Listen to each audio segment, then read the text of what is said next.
All right, good afternoon. I'm doing our safety briefing. In the event of an emergency, everyone expects things to go orderly, but they never do. And so what we're going to do is pay attention to the exit signs. In the event that we have to evacuate, I don't want you to jump over the rails unless we have to. Connie wants to do that. All right. But here's what we do. Now, there may be an opportunity to jump over the rails, but you know, that has to be in a what? Active shooter kind of run, hide, fight kind of scenario. But in the event that we have to evacuate, I want you to notice the exit signs. There are two. There's one here and one there. Okay? And so if we have to go out, we're going to exit. Let's go down the stairwells. Okay? There are two stairwells to exit from. We will go down the stairwells and then we will meet in the immediate rear of the building. That'll be our evacuation point, so I can account for each one of you. Also in the hallways, there are fire extinguishers. Okay? How many of you know how to use a fire extinguisher? I will call upon you to use it. All right? Now, the defibrillators, we don't have. We haven't always had defibrillators, have we? How many of you know CPR? All right. Here's what we do have. The SROs in their vehicles do have a defibrillator. Good, okay? So they will bring it up immediately if we have to. Okay? The other thing I want to make sure, so we got, who knows CPR? Okay. All right. First aid? My wife does. Okay. Got her on. Knows it very well. Got her on speed dial. The other piece is, in the event that we have to call the first responder, being EMS or the police department, I will make that call. There are two of us. Ramon Ray has 911 already programmed in his phone. And he hit one number, and me and he called. I don't know what experience he's had, but it's there. And he had something to do being in HR. So, in terms of the location, we have our SRO. Sergeant Neal is staying out in the parking lot. He's going to be our flagger. And when the EMS shows up, he will direct them here and show them where they need to be in order to render the service. I want to thank all of you, and I know we're going to have an awesome retreat simply because you're here. So thank you very much. I'm done. Chief, I want to say how wonderful your team was downstairs, helping everybody get where they need to be. It was very, very simple and easy, and we appreciate it. Well, look, you know, it starts out in the beginning. It starts out how we receive you, because you deserve to be treated with first class and with a standard of excellence. That's what we try to do. Well, we thank you. Thank you, sir. Good afternoon, everybody. Good afternoon. And this is just where we need to be to spend a beautiful Sunday afternoon. And I'm being really sincere when I say that. We really do need to be here, and I'm thankful we are here. And we've got lots of good stuff to do. You know, one of the things we've all discovered as elected school board members is the fact that it is really difficult to find the time to do our jobs as under the law we're supposed to do them, because people are trying to work and do other things, and it's really difficult.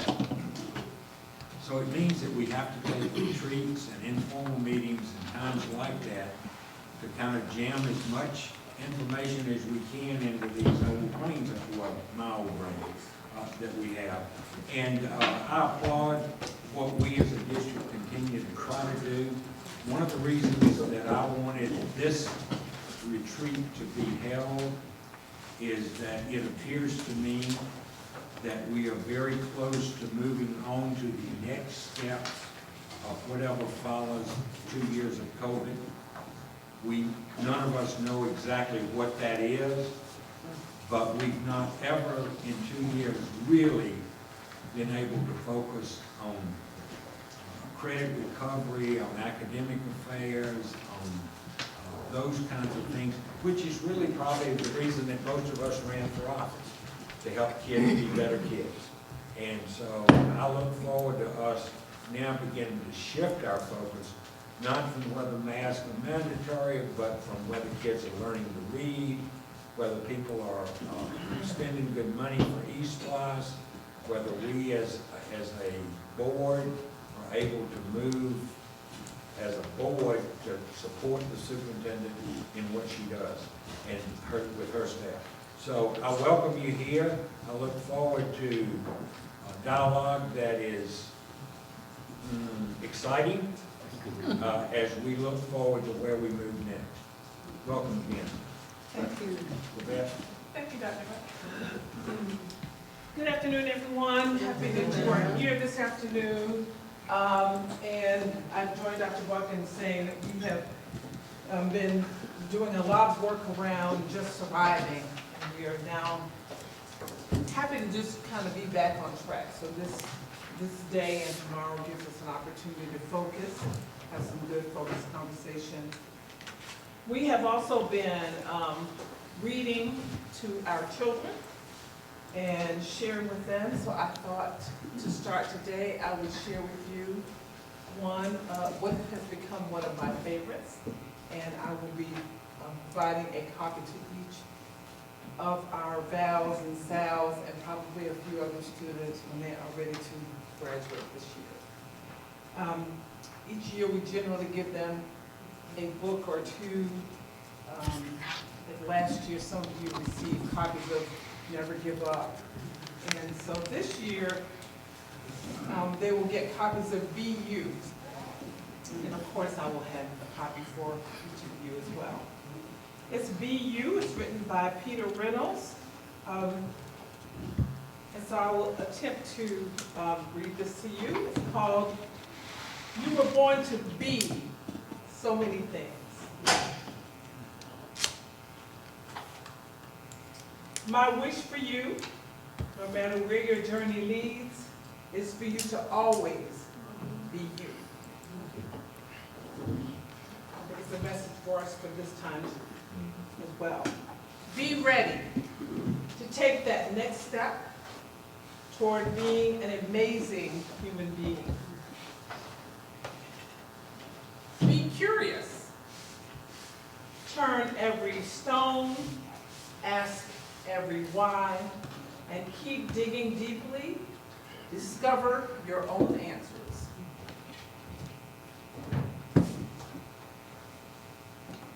Be adventurous. Live a big life. When you're ready, step outside your comfort zone, bravely explore new paths, and see where they might lead you. Be connected. Find kindred spirits. Be with those who make you feel like the real you. Be persistent. You probably can model that. Keep going. Never stop. Keep going. Never stop. Keep going. Never stop. Be different. Be silly. Be quirky. Be odd. Be unique. Be weird. Be colorful. And be okay with being different. Be just the way you are. Be kind. Be understanding. Help those around you to be themselves. Listen. Then listen some more. Learn more about who they are.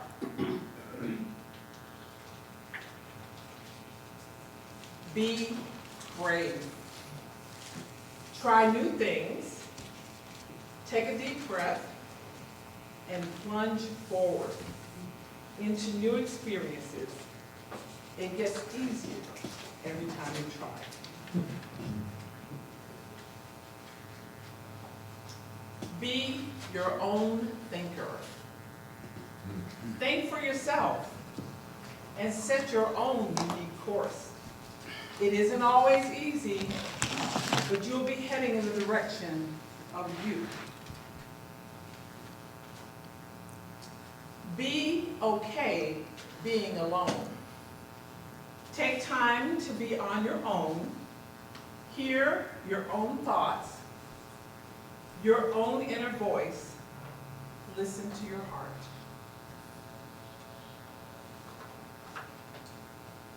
Be patient. Being more you takes more time. Take a deep breath. Relax. Let your future unfold at its own pace. It will be worth the wait.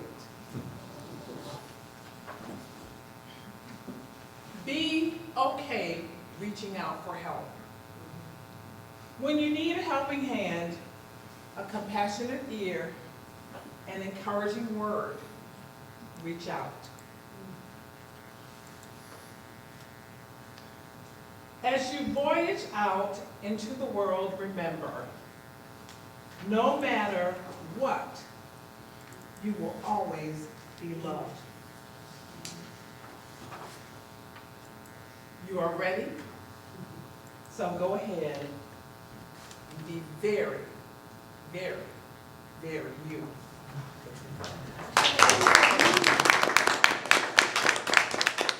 We're looking for an exciting day and a half.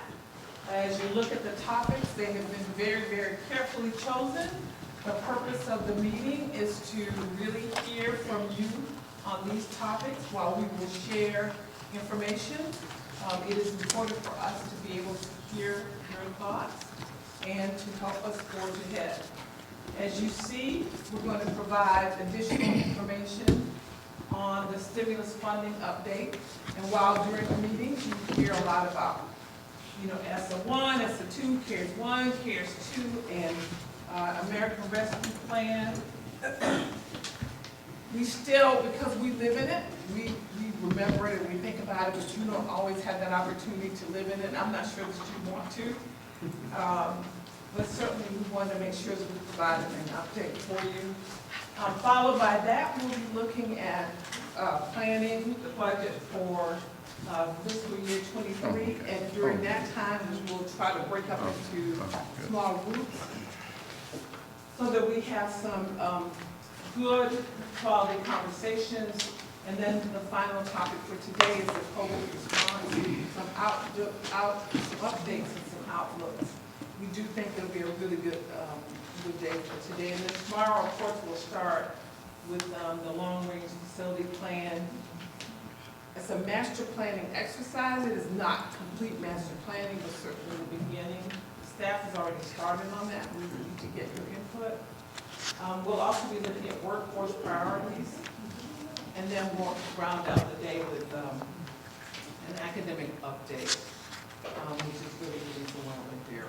So we're ready to begin. Dr. Bob.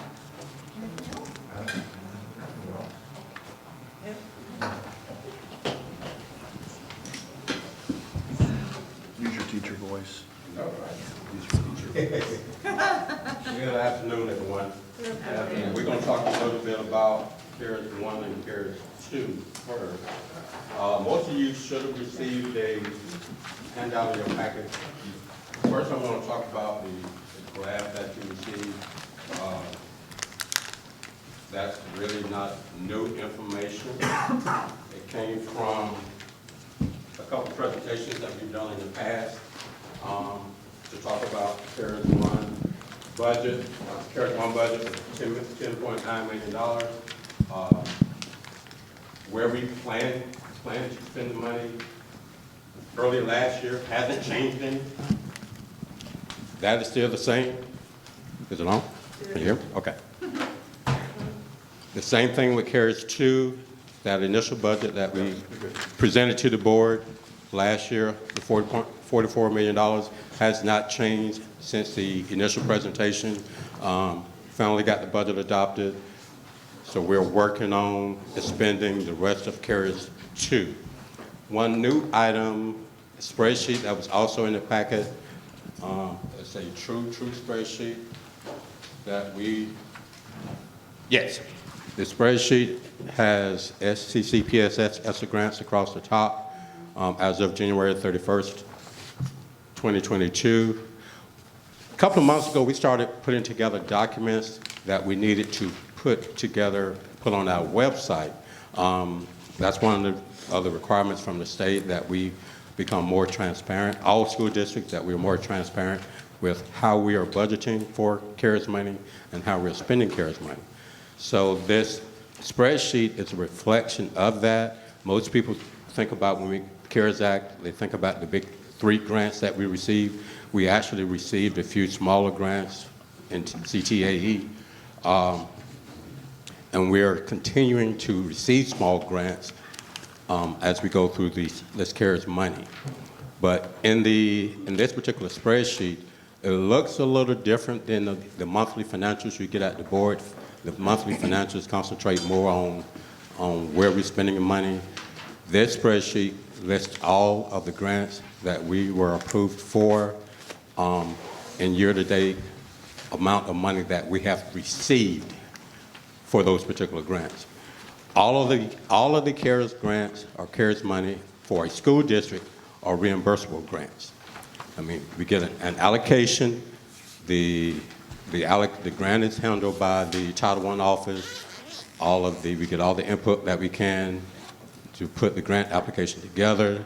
Title I office sends the grant off. They manage it. As we spend money, the Title I office actually does all the reimbursement paperwork to make sure we get our funds returned to us. So they're all reimbursable grants, and that's why on this particular spreadsheet, we're just going to start showing every month the amount of money that we have been reimbursed for. A column to the right of that shows the percentage of funds that have been received. Also in that spreadsheet, it shows the start date for each particular grant, the ending date, but the ending date is actually the rollover carry forward date. So most grants, if it ends, say June 30th this year, normally they're going to give us a year for carry forward. We have to finish everything by the end of that carry forward date. It's just like any other federal grant pretty much does the same thing. All of these federal grants, so we follow that same process. So that end date is really our drop dead date. We have to spend all of the money by that end date. Then our very last column, just for information for the public and board members, that we're going to show the number of days left in that grant period. So we'll know how many days we have to spend this money. The only grant that we have to, of all of those listed, other than the CTAE grants that we've already completed, CARES 1, we have to spend all of CARES 1 by September 30th of this year. We're on track for that, so that will be completed by September 30th. I do have one correction that someone pointed out for start date to the very, very bottom for CARES ESSER 2. I need to correct that start date. It is not January 1900. I do apologize for that. I didn't catch that earlier. But the start date is the, if I'm not mistaken, that's April 1st of last year. So we're going to correct that date and when we publish it on the website. If Dave can go to the website for me. Again, we collected all this information to put on our public website. So if someone goes to our website today, right now, in that middle right there, you see SSC CARES Act Insight. If you click on that, it takes you to all of the information that you have received, along with descriptions of each of the grants, what it can be used for. You all also received a slide that has what you could use CARES money for, so we wanted you to make sure that you was aware of it. But all of this information is on the website. So you don't have to try to answer questions. You can direct someone to the website, to the links to the bottom. All of those are links to the documents that you have received. There's a rescue plan application that we did last year, and that was really not the budget, but the actual application plan that every school district had to complete. The grant, click on that one for me, David. That is similar to the spreadsheet that you have, but it lists all of the CARES grants. Some of them we received, some of them we did not yet. So that lists all of the CARES Act grants, along with their grant award period and the completion dates. Okay. If you can go back one. Go back to the page before that. The CARES Act grant, and that's one gives the budget, gives budget amounts. That's the spreadsheet, the charts that you have, that you received Friday, I believe. The other tab is the use of funds. That's the sheet that looks like a racetrack that has all the different uses, the 10 different uses. And we're going to talk about that a little more as we get into ARP. Go back one. Next to the last one, that K-12 CARES Act funding. That is also on the website. Again, it's just a summary of what we could use money for the first 2 CARES Acts for. So that gives some information about the first 2 use of funding. But as we go throughout the rest of the grant periods for the next 2 years, almost 3 years, we're going to update this website to include the presentation that I'm doing today and monthly updates to the funding amounts, which would be the spreadsheet with the amount of money received. Okay. Any questions about CARES 1 and 2? That's really it for that portion of it. Yes, sir. Thank you for doing all that. I think it's very helpful and useful. I want to make sure I understand what we have here. So this is... That's a list of all of the grants that we currently have awarded to Chatham County schools from the state and their amount. Okay. And this covers CARES and... CARES 1, 2, we haven't added ARP. We're going to do that after it's approved by the state, but after the grant application is approved. Okay. But it has everything else except for ARP. Okay, so this is grants we've actually got, and this is our grant application. Correct. That's going to reflect the application that is currently submitted, and I will run through that.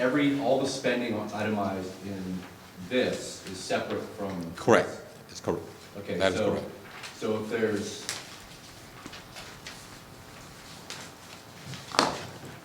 $76 million in spending here, that's in addition to the $62 million in here, correct? That's correct. Okay. Just want to make sure I understood. Thank you. That is correct. Ms. Hall? If you're running for office right now, it sounds very intellectual and forward-moving to say, we want more transparency. I don't see how we could give any more transparency than we give. So I think it behooves all of us, when you hear that, to say, please visit our website. I wish there was, some way we could, I know we can't afford it, that all of this could go in the newspaper. I don't know how we can be any more transparent than we're being. But I am hearing that a lot, that, we want transparency. So it really, we have to carry this forward and make sure that we're telling people our website has everything you need to know. And if you don't understand, there are people who can help you with it.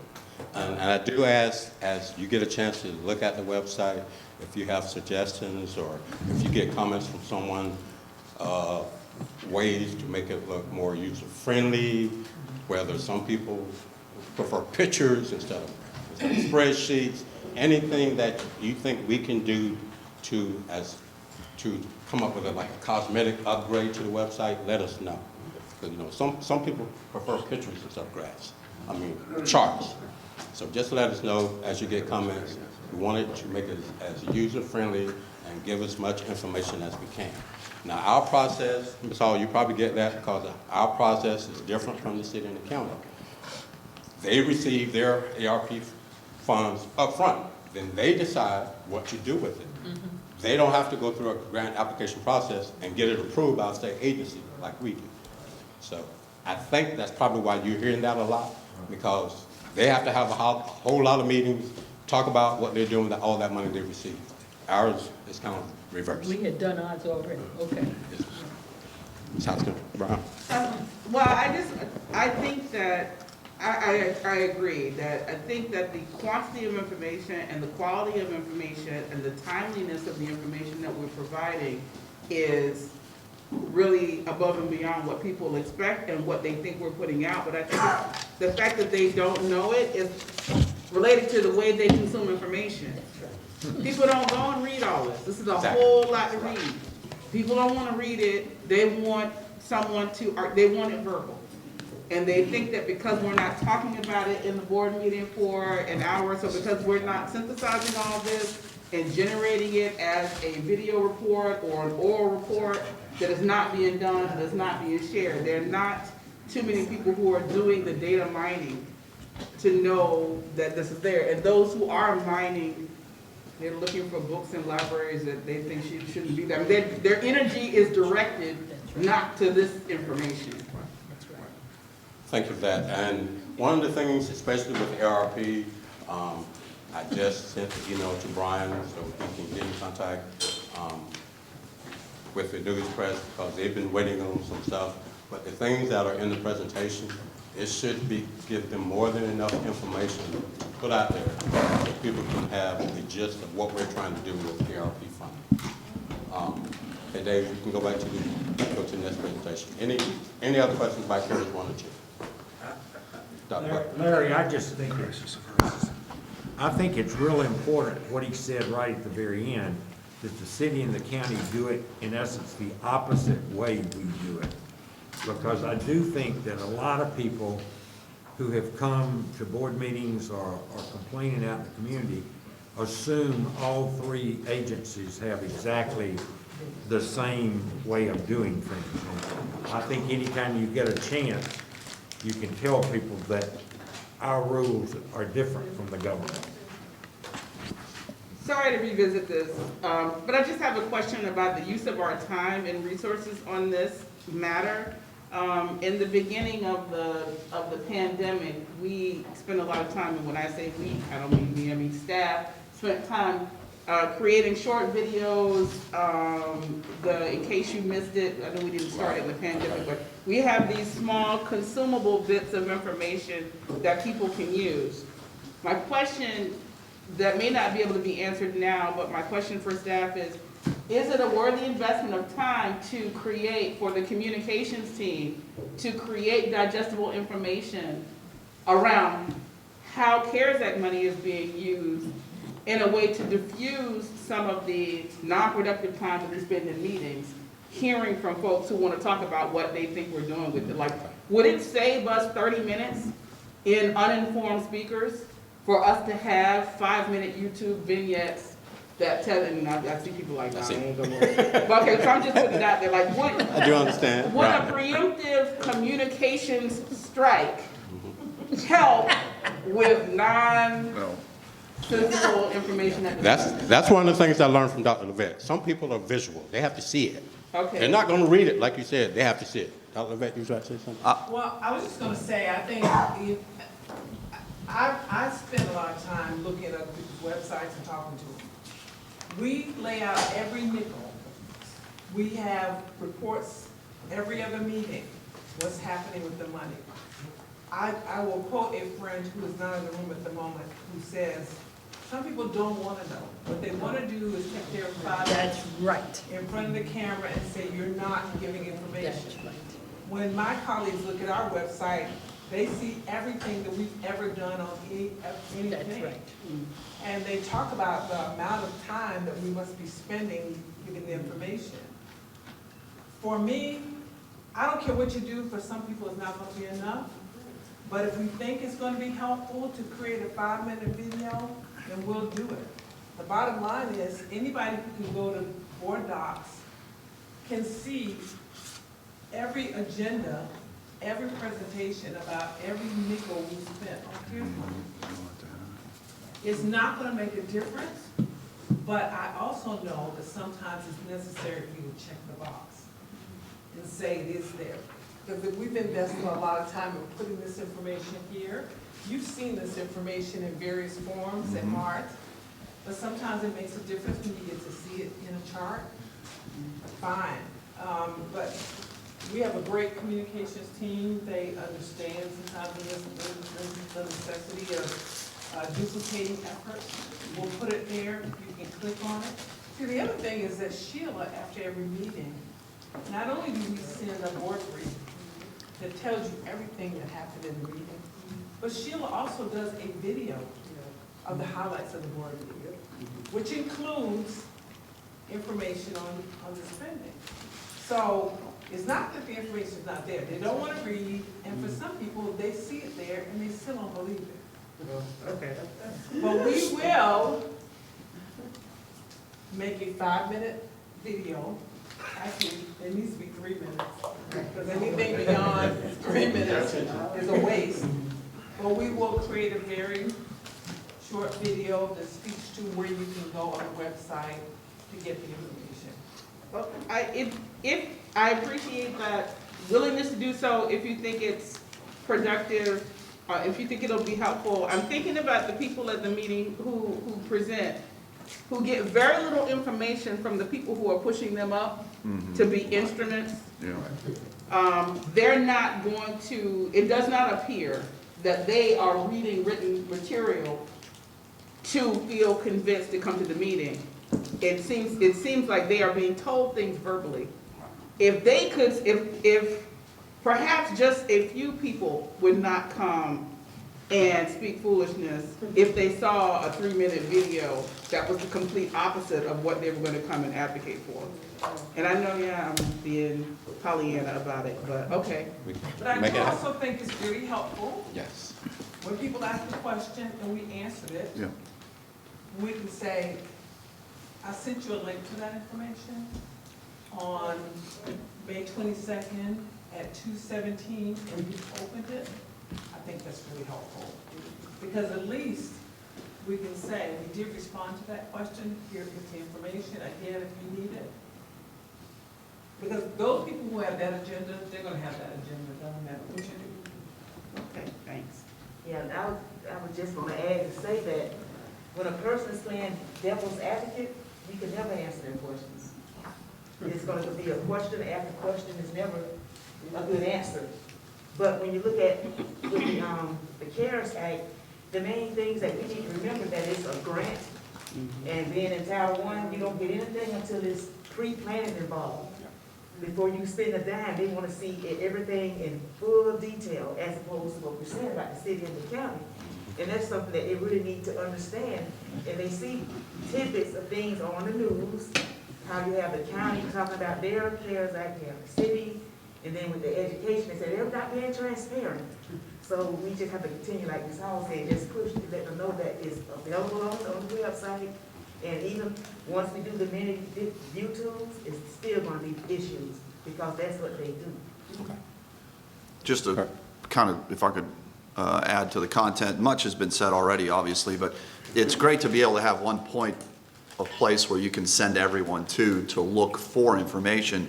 However, as the superintendent has stated, those who have a deep interest of presenting comments or questions are going to do it nonetheless.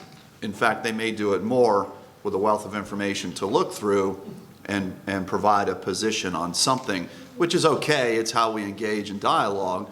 And I did want the board to be aware as well that as we are getting questions that come in that are officially submitted in a long list, we put it in a grid format, we provide a response, and then email that directly to them, post it to board docs. And recently the communications team just created an additional tab on the board resources page called Topics of Interest, where all of this goes. So as we continue to get engagement this way, we'll respond as efficiently as possible as we can, knowing that we have other things that are burning and happening daily, and we'll use those as additional communication channels as well. But the ARP being a very large, expansive, and in some ways confusing topic, having that set up in the way that we do, we feel is going to be a good tool, but we also recognize some will continue to engage, as you said, Dr. Howard Hall. So. Discussion? So I think this is a healthy and productive dialogue, and I agree with a lot of what's been said. I think under CARES and ARP, we're supposed to provide this information. We do it better than most, to Dr. Levette's point, where we provide more and it's more easily digestible. So, thanks staff for doing that.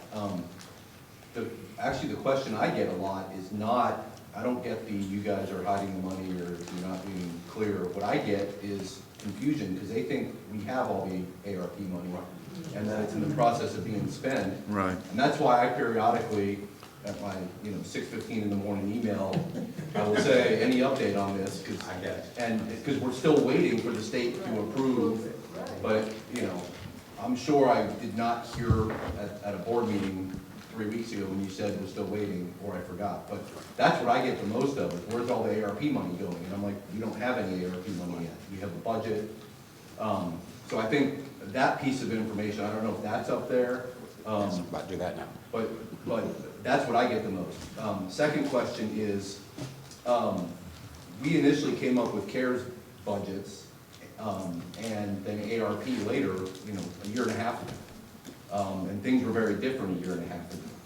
So my question is, of all the CARES grants, I see we've spent some, but not all.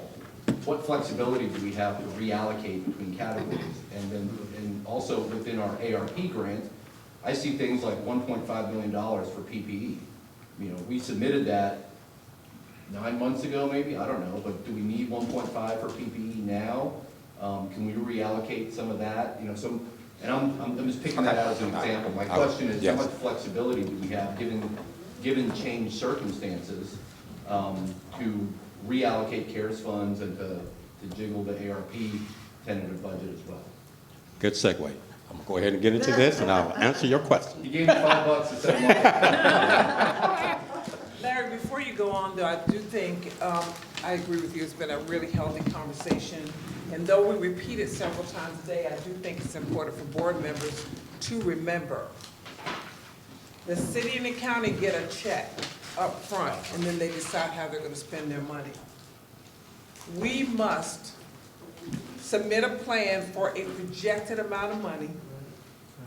We submit it, then they approve whatever they're going to approve. They send the approved plan back. Then we have to buy it, buy whatever it is we were gonna buy that they approved out of our budget and then request reimbursement. That is how it works. It does not work like the city and the county. We must submit a plan, they approve it, they send the approval back, then we can make the purchases out of our existing accounts and then request reimbursement. That's how it works for school districts all across the country. That's how it And works. Dr. Levette, if anyone wonders why that is, it's because the city and the county are their own entities. We, as opposed, are wedded to the state, Exactly. and we must follow their, so, And the state takes their part off the top. yes. So all this running around about you got 95 million, that's not how it works. The state takes off a percentage, and then they give you what that amount is left. That's how it works. And that's pretty much happened with ARP. The state gets this big allocation. They divide it up among school districts. They pull back some for administrative expenses on their behalf. Then they pull back some money for what I call governor's directives. So they can look good when they give out a grant, CTAE to buy equipment. They look good, but it's using CARES money. They put money aside for special projects as they come up. They have 3 years to spend the money. You didn't hear me say that, but I'm, yes, ma'am. And this is actually what the governor is doing right now. He is looking at the funds and deciding how much we're gonna get. So, and he hasn't made that decision, not that complete decision yet. Yeah, so a lot of that is still happening with CARES money, ARP money. I think you have a copy of this slide presentation. It's just historic information, and really this is really for the public. So if when they go to the website, click on the presentation, they can see when it's signed into law, how much was allocated for K-12 education. At the very bottom, I mentioned about the grant period. Again, we have to spend all of the money by September the 30th, 2024.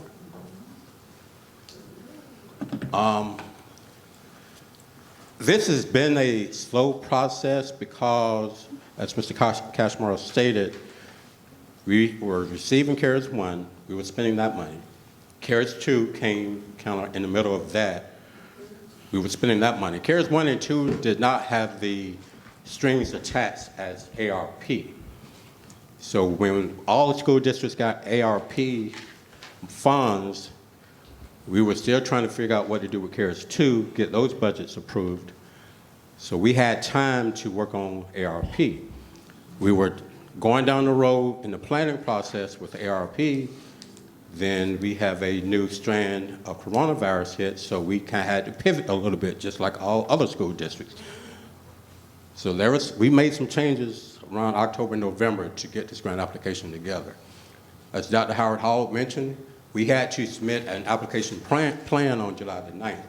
Just like with Title I, tell us how you're going to spend the money. Don't tell us what you're going to spend it. Dollar amounts, they want to know the plan. We had to submit that plan July the 9th. After we submitted the plan, then we had other requirements. Okay, you're now required to have stakeholder engagement and be transparent. You have to have so many meetings. We have to send them proof that we've met, that we've done a survey, things are on our website. We have to send all this information to the state to show that we're transparent. So I think we sent you all a survey, got your input, got input from cabinet. We established a focus group. I believe I had about 20 people in the focus group that met. We got their input. We sent it to the professional senate, got their input, and they were very, very candid about some of their responses, but we needed that. Survey also went out to school staff, and it was on the district website. We were also required to participate in webinars over the same period of time. And now we have to have monthly meetings. Every school district has to have monthly meetings just to talk about CARES Act and show proof back to the state that we're doing it. What we're doing today, after we finish this presentation, we will get this presentation loaded to the website, so it'll be on the website also. One of the handouts that you got with a little racetrack, it talks about the 10 different uses for CARES Act funds. I believe you probably had a chance to read that. And that's pretty straightforward. I don't think does anyone have any questions about the use of funds? So now we get into the budget side of it. Over the last few months, we probably received over $200 million in requests and proposals that we had to weed through and prioritize some things. So we stuck with school meals. They still need some technology equipment to upgrade their technology equipment. For some new software that they're getting and equipment. So if they have to go mobile, they're able to keep up with the amount of meals that are served. We also have some hiring and recruiting incentives. To the food service staff is one of those areas where we're competing with fast food restaurants. You can ride by any fast food restaurant, look at their billboard. They have to sign up $15 an hour, $20 an hour. So we're trying to hire some incentives so we can compete with those fast food restaurants. We have some above allotment positions that $2.4 million of positions that are in the current budget year. We weren't sure how the enrollment was going to factor out when we started the school year, so there are some positions that we decided to keep in the budget for the 21-22 school year, but there were important positions. We had about 14 or so school assistant principals and school counselors. Any other type of positions, yeah, we probably would have not given us a second thought, but we know we needed those positions to stay within the budget. So there were 32.5 positions like that we kept in the current year's budget. Now, next year's budget, as we are telling the schools, we're going to have to figure out if you don't earn the positions based on your enrollment, then you may lose the positions going forward. But that's one of those items where we might have some flexibility in the future, depending upon if we don't get enough money from the governor's budget to be creative, then we may have some flexibility to add more positions there. The supplemental learning, again, another requirement of the grant, we have to spend at least 20% on supplemental or remedial learning. So that's where we have here between the school meals, the supplemental learning here, and the technology grants that are on the next slide. Questions before I go ahead? Yeah, can, the 3 senior officers, that number jumps out at me a lot. Can we expound on that? Yeah. 'Cause And this will hit the internet, and that right there, that, quick math on that, is they're getting paid $500-something thousand a year? Or is this for X number of years? I'm glad you pointed that out, and that may be something I need to add to this present slide somewhere. This is for a 3-year period. Okay, So yeah, I do need to note that somewhere. I'm glad you pointed Yeah, that out. because you have down on our writing that that contract's for 5 years. So yes, that would definitely be helpful if we said for how many, because then my next question would be the 16K8, that's for 3 years? Yeah. Hoping that if a budget worked out, we could keep those individuals. Possibly, yes. Yeah. Yes. Larry, And you then- And that is a good point. I do need to make. Yeah. you do have the grant period on slide 2. Yes, I do. Yeah, but that, But you gotta have it right here. you gotta slap me in the face. They won't go back to the second page. No. Okay, good point. And then, does that mean that the embrace is for 3 years? The summer school embrace, that's a 3-year budget, correct? Yeah, could you say what, is that starting this summer, or would that start next summer? Right, I would I got almost you. say 4 summers and then the years. I got you, good Yeah. point. So what is necessary is you're gonna have less on each page and more, you're gonna have the budget narrative. So what usually happens is you have the budget and then you have the narrative. So what they're suggesting is the footnote that would be in the narrative Yeah, would need to yeah. be on these pages. On each page. So But they're not gonna go to the embrace footnote. summer Yeah. 23, summer 22, 23, 24. Asterisk to the bottom. We can create a column. Yeah, asterisk to 7 Yeah. for 3 years. Yes, Well, ma'am. and I think to that point, I mean, it's beautiful, we've got the pictures, but like make it a chart, put the funding source, the year, and block it out so that you can see, like, quick, get the information you need to be able to understand it's multiple years and what the funding source is, because it might change over time, versus it was early cares and now it's going to ARP. I can You know what I incorporate mean? that. Yes, because this came from a chart. Yeah, Like you mentioned, yeah. this came from a chart, It came from a chart. a 3-year chart. So we can add the chart in there. Yes, ma'am. With the hiring and recruitment incentives for our school nutrition, I know we're competing with fast food, but fast food don't offer benefits, like. True, very true. But for that public, that child, a young person in the public, they don't look at benefits. They're looking at that dollar amount Yeah. per hour. So are we trying, I know, but what I'm about to ask, are we trying to match the hourly rate that they're being paid now at Zaxby's and McDonald's? No, not at this point. This is more just signing bonuses to get them here. Then once we get them on board, try to get them on board, and as a part of coming to work for the school district, then we can explain the bonuses, explain the benefits and everything else. But keep that question, keep that in thought, because Ramon's going to talk about that a little bit tomorrow. Mr. Jackson, do we still require high school diplomas for people to work, say, in school nutrition? No. Do you have to have a high school diploma to work for us? No, you do have to get it to move up, yes, but not for increase. We have that with custodians as well. You don't have to have a high school diploma with Oh. custodians. Okay, I don't think that fact is well known, because unfortunately, I've told people that, no, if you don't have your high school diploma, you can't work in our cafeterias and stuff. So if has that always been so? I don't know where I would get something like It that. hasn't always been so. It's something that came under that probably, I think, I want to say 16, 17, we started with that because of the difficulty in hiring. Okay. And we started seeing that, no sense excluding those that, and then we come up with actually programs, GED program, we work with Savannah Tech to take students through Savannah Tech to get their GED. Yeah. So we're doing a lot of that, and so I think we need to communicate that with the board, that you know what's going on in that area, kind of things that were happening, because we were responding to Yeah. the. But Mr. Ray, in a way, I don't like the idea of suggesting that a high school diploma is not essential to one's life, Yeah. but if there's some way to word it so we can help you along, come. And that's why I was thinking about the GED program. can. Yeah, 'cause it does have look- the courage to move forward, You know, That's why it's a silent J. Dion, how can we put that so we can incentivize it? Raise your hand, you get to answer her question. I raised my hand with a problem. Dr. Buck? I just wanted to ask a question that I get asked. The categories that we have chosen to use, like school meals, supplemental learning, those kinds of things, as we put forth our application, those are things that we chose that we wanted to spend our money on. Correct. When they approve our budget, the feds, they don't then come down and say, Dr. Levet, I want you to hire X number of company to teach such and such about such and such, right? Correct. They do I not know do what the that. answer is. Yeah, they do not do that. Right. They do. That's what is also assumed out there a lot of times.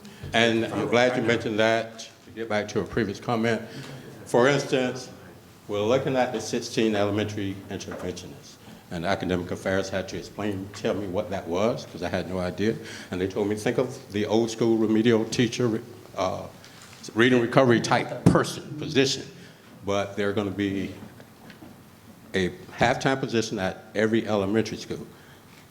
Do we need to pivot a year from now and move some money from summer school to put people in the school every day instead of waiting until the summer to remediate? That may be something we may have to do in the future. So we're gonna look at this. It's gonna evolve as we move forward. Yes, ma'am. My comment was about the problem of the nutrition, the shortage of nutrition staff and not requiring a high school diploma. I don't know how we're gonna fix it, but I think the problem is we can't talk about a living wage for everybody. And our product is a high school diploma. That's what we make. Some people make screws and cogs and wheels and cars. We make diplomas. Yeah. So we can't say that we're gonna make diplomas, but then we're gonna keep improving our compensation plan to include people who don't have the cog, the screw that we make. So I don't know how we do that and get through our shortage, because our short-term issue is the shortage. Okay, we need food served, and we need people who want that job, and people like, the Crab Shack right now is offering a $5,000 bonus if you stay to the end of the season. Plus, they have a competitive rate, plus if you make it to the end of the season, you get a $5,000 bonus. We can't compete with that. But that was just what I was observing, is that we've been fighting to increase our wage, but we're diminishing the qualifications. Well, Dion, maybe we just need to say, you can come and work for us, but you have to work towards your diploma. Well, that's what I was While you're doing it. That's what I was going to ask. I thought one time we had such a program in place that if we take them on, they start working on that high school diploma or, GED. a GED, to get to that point. I'm almost sure there was something in the past concerning that.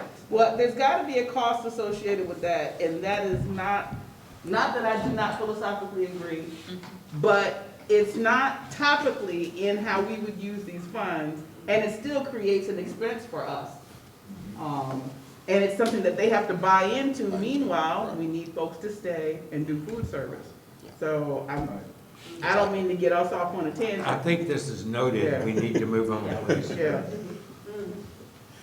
Okay, the next portion, we get into the distance and remote learning.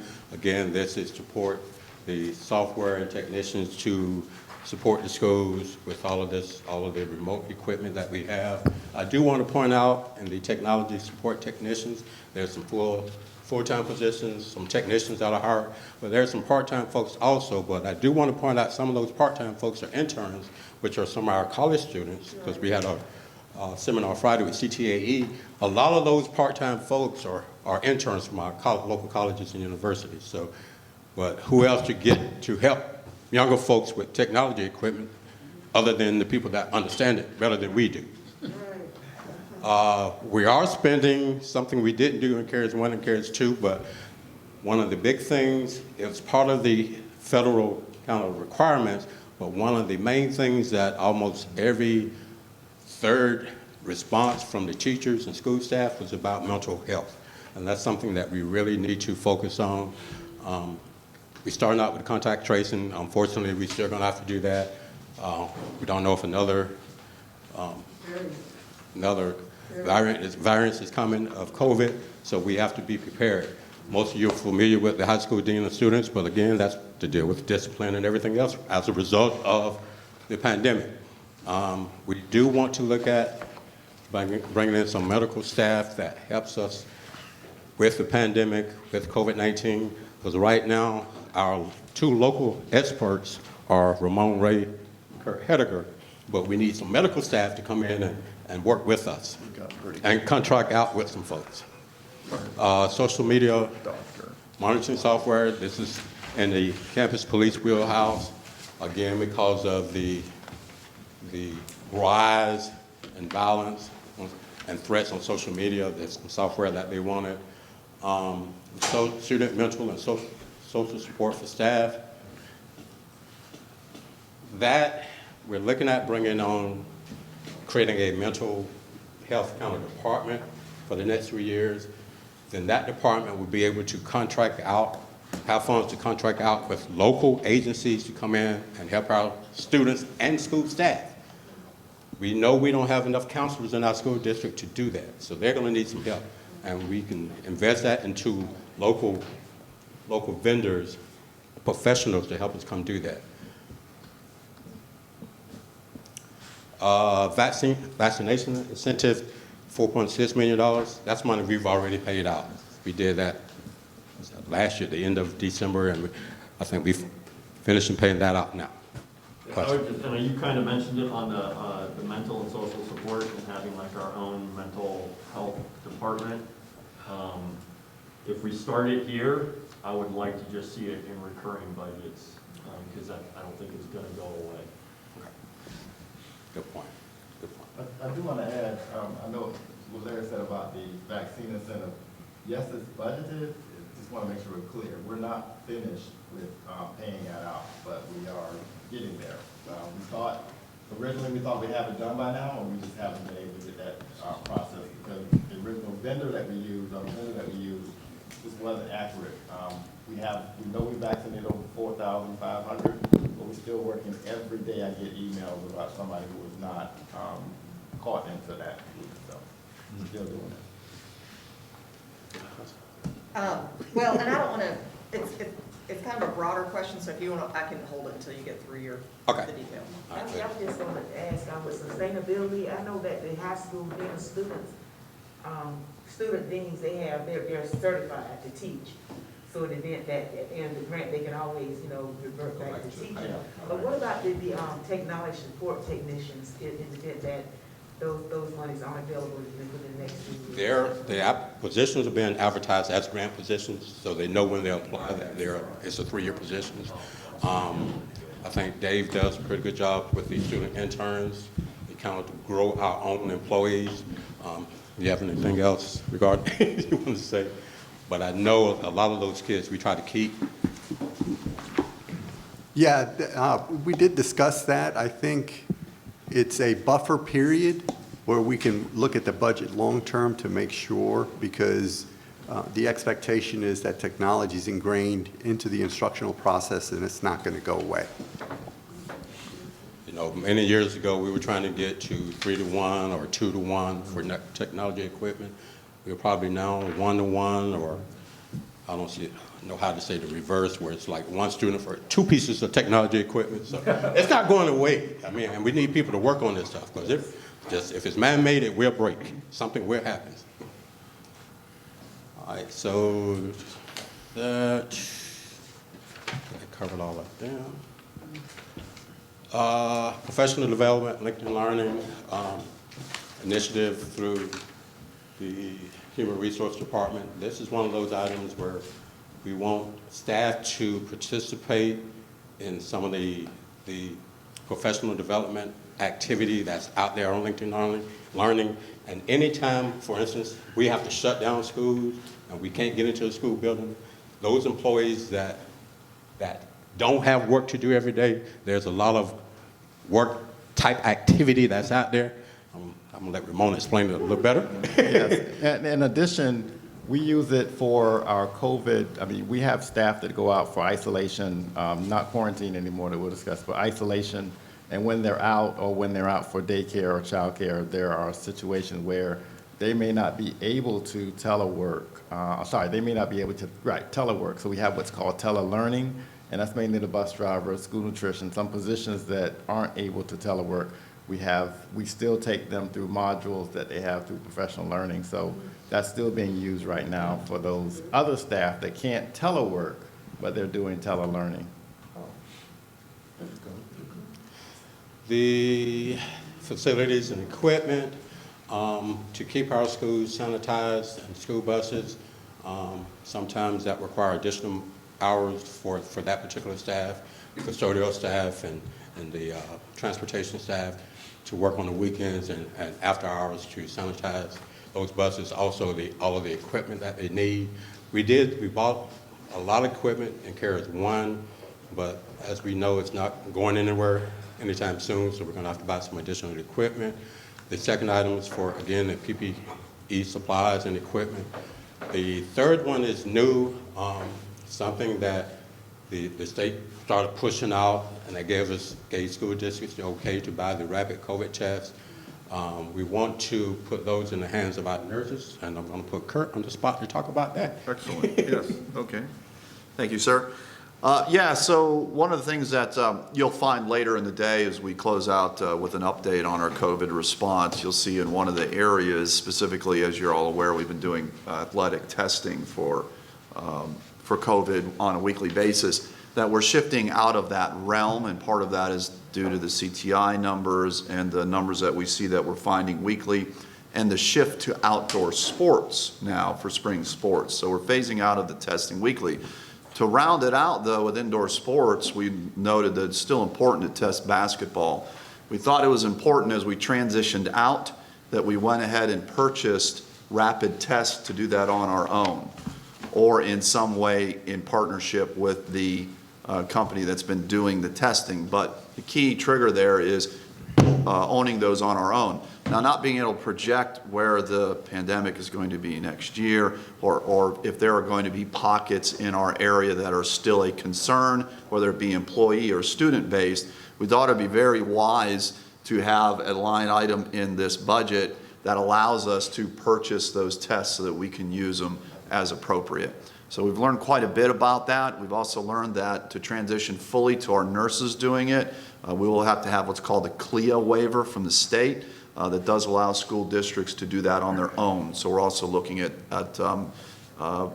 finishing that out and finalizing it. So we're well poised to be sufficient on our own from a testing standpoint in the future. Then the last slide is just other necessary activities. Similar to what we did for what we mentioned for food service, some retention bonuses and supplements, doing the same thing for transportation. The two incentives, retention incentives, we did one last June and we did one in November. Those amounts are listed. Something else that transportation started doing last year is they could get employees to sign on and come to work, but their problem was getting people to come to work on a constant basis and not to call out. Not to call out after they get a paycheck that morning, then they call out in the afternoon and don't show back to work. Or they're part of the union and they want to call out for whatever reason, don't want to come to work. This incentive was put in there to help alleviate some of that call out. So they sign contracts, I guess they sign contracts, but it's part of the program. Yeah. What they have is I guess a progression throughout the year. So they're getting incentives to stay on, incentives to continue working. So that's what the milestones are. As they continue to work, they get an incentive as they reach those milestones. And so that's what you'll see with that, with attendance. And it's worked to keep our sustain where we were. I know we dropped, but we pretty much have sustained the point that we were at. The next one is the governor supplement support. If you've been following the proposed budget for this year, the governor is recommending giving a $2,000 bonus for teachers and $1,000 for bus drivers and food service employees. Again, they pointed out that is only for their QBE funded positions. If you've been with us long enough, you know half of our positions we pay for locally. So that dollar amount is paid for everybody else. That's not funded by QBE. So can you, just to make sure I understand that correctly, in what the governor's proposing, obviously that's for the QBE, so is that coming out of the state and this is filling the gap between? This is filling the gap, yes, ma'am. That are not QBE? Yes, so ma'am. that we can match that? Correct. This is filling the gap, correct. Yep. I know you said half. Ray, how much would it actually be? If you don't have to know exactly, but like teachers, what's our QBE number of teachers? What's our non-QBE number of teachers, roughly? Is it a 2-to-1 or is it a 1-to-1? Non-QBE is probably it's closer to 1-to-1, because when you think of non-QBE, you're thinking about not only the positions that we pay for locally in the general fund, but you're also talking about grant-funded teachers and positions that are not part of QBE, that we still have to pay, give that supplement to. So it picks up all of those positions too. So once you include them, it's probably closer to a 1-to-1. I would love to know that. Yes. Don't spend hours on it, but if it's something that. We have to get that number anyway, because we have to know what that difference is to budget it, because it is a different Exactly. amount. Because a lot of individuals don't understand that if we only went with QBE funding, our classrooms would be double the size of enrollment, correct? I mean, I don't want to make hyperbole, but if what you're saying is true, that. And we wouldn't have art teachers in elementary, we have a half assistant principal, go down. Yeah. On and on and on. Or federal funded. Yeah, federal funds, just the Title I, all of those. None of them. Why don't we pull the last time we had, the governor decided he was going to give a pay raise to our teachers. We actually met with the teachers and met with the board and explained to them the positions that the state was paying for, state-funded positions, and the ones we were paying for. Even our pre-K teachers are paid at the full rate, where in other parts of the state, they are paid at a different rate, a much lower rate. I think that information will be helpful for you to pull up, because I think those who came to the meeting, I know Mrs. Hall, Mrs. Hines, maybe Mr. Catchmar, I remember several board members being at that meeting where we discussed with teachers, so they could see how much it actually, how much the governor was actually giving us, and how much we were actually paying for. I believe that was a Senate meeting. It was a Senate meeting. Yeah, special Senate. And most school districts were netting that, we grossed it. Exactly. So every 2,000 raise, Good point. gross, it cost us Yeah. 2,700 for Exactly. taxes and benefits and all that. That's right. And you got it right, because we paid more than $600 in benefits. As well, we made a decision, meaning the board did, that we would ensure that every employee received something versus just the teachers. Because Right. even then, they said teachers, counselors, they threw in a nurse or two, but they did not accommodate all the other employees, and that was a decision that the board made, which I think was certainly something we would have, it was appropriate to do. You don't give this group money and not give that group. It was like 13 million. Mr. Jackson, please don't forget Mr. Cashmore's flexibility question with that $1.5 million on the PPEs. because Yes, that could be yes, I some think I really did good mention it money. earlier, when I was talking about, we can move money around. Once you adopt the budget, we do have some flexibility to move funds around. And one of the examples I mentioned was like, for instance, summer school. If a few months from now, we decide, okay, we need people in the classrooms throughout the year instead of trying to concentrate on four weeks during the summer. Is it better to put interventionists at all of the schools, or put a full-time person at all of the schools, so they can do that pull-out? So those are some of the things that we will continue to work on, and we do have flexibility. Have we gotten any guidance about the effectiveness or changes in all the disinfecting, cleaning? I mean, it seems to me we've made lots of millionaires Yes. with cleaning supplies. And I just don't really think it does any good, but I don't know, I mean, that's just Joe Buck, so, and I'm an expert in everything. That's a good point. I don't think we have. I know we've had a couple of vendors approach us to try to buy us UV lighting equipment and go through all the schools. Every day I get Who can prove that it works? I mean, some people have it in their AC unit closets, UV lights, and that is supposed to cut down germs and stuff. Does it really work? Well, Is there there's proof? extreme of going too far where your body can no longer fight off anything. That's We right. killed everything. That's So right. we kill our own body's ability to respond in a natural way because we're so hyper sanitized everything. Correct.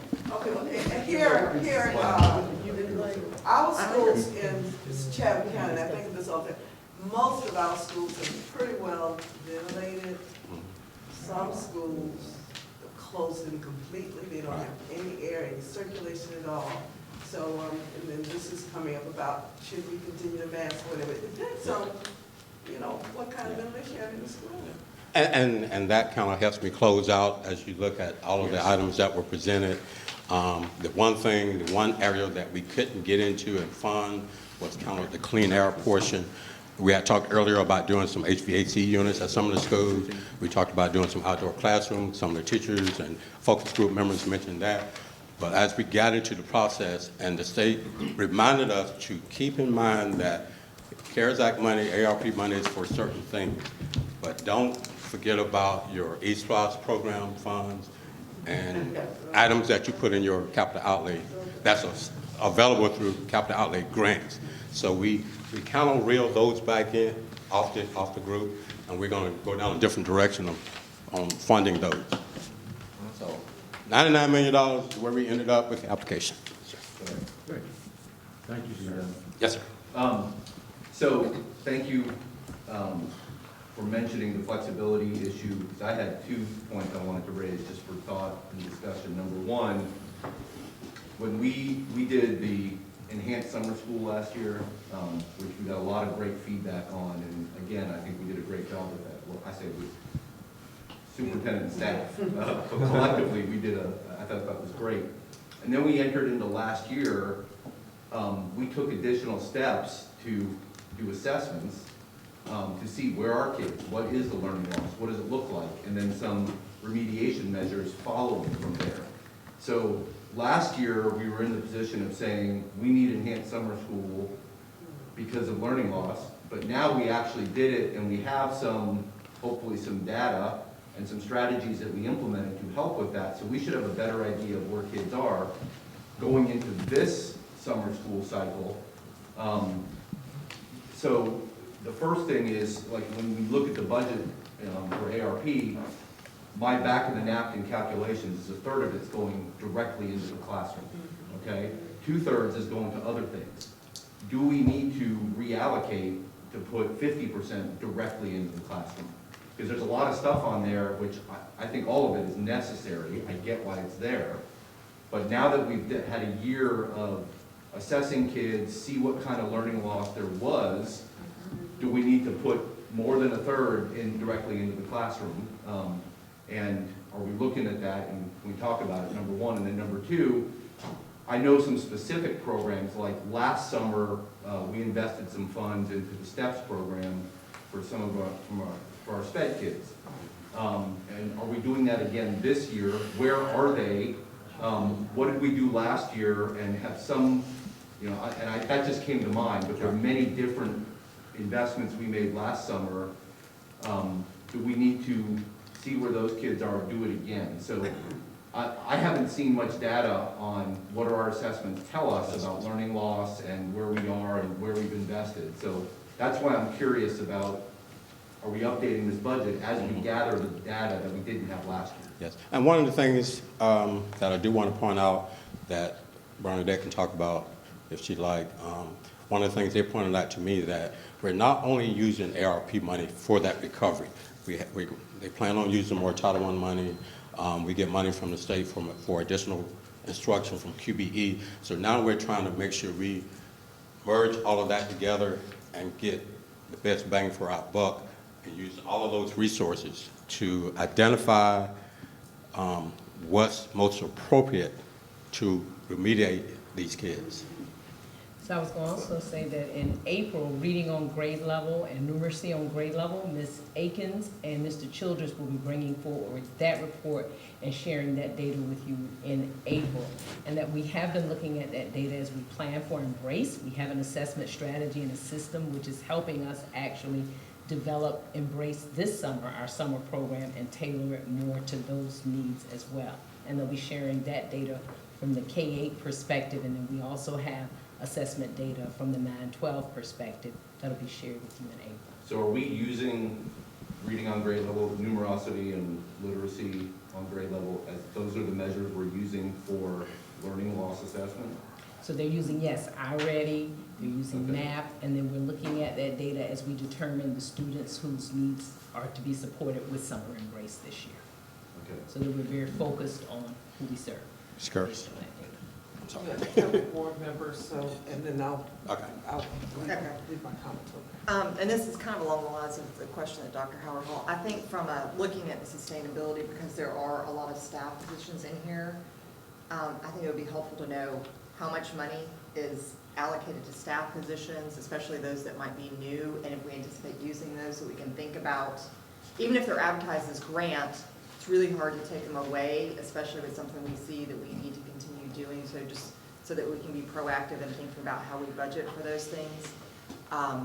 Another thing on the application from July of last year, and I know this is a state form, but I think one of the things that's just for everyone's awareness, because of the way the state form is designed, we only have 22% of our funds going towards learning loss. And I think that is an easy target for someone to beat us up on because of the way the state form is outlined.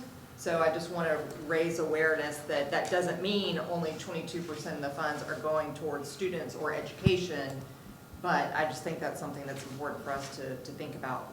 I'm glad you made the comment about the outdoor classrooms because, you know, Dr. Levette says, you know, be persistent. I'm going to be real persistent on that.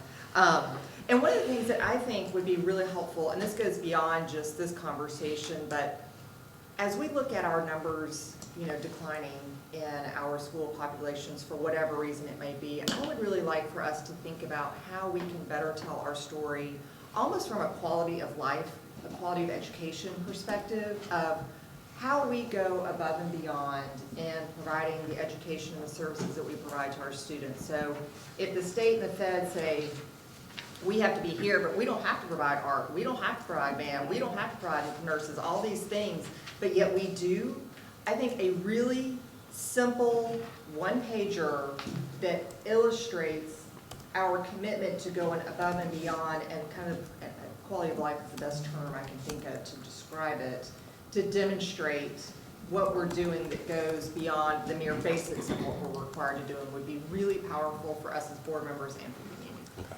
And to point out, you mentioned learning loss. Our plan is the 28% of supplemental learning and the 13% of distant and remote learning puts us at 41%.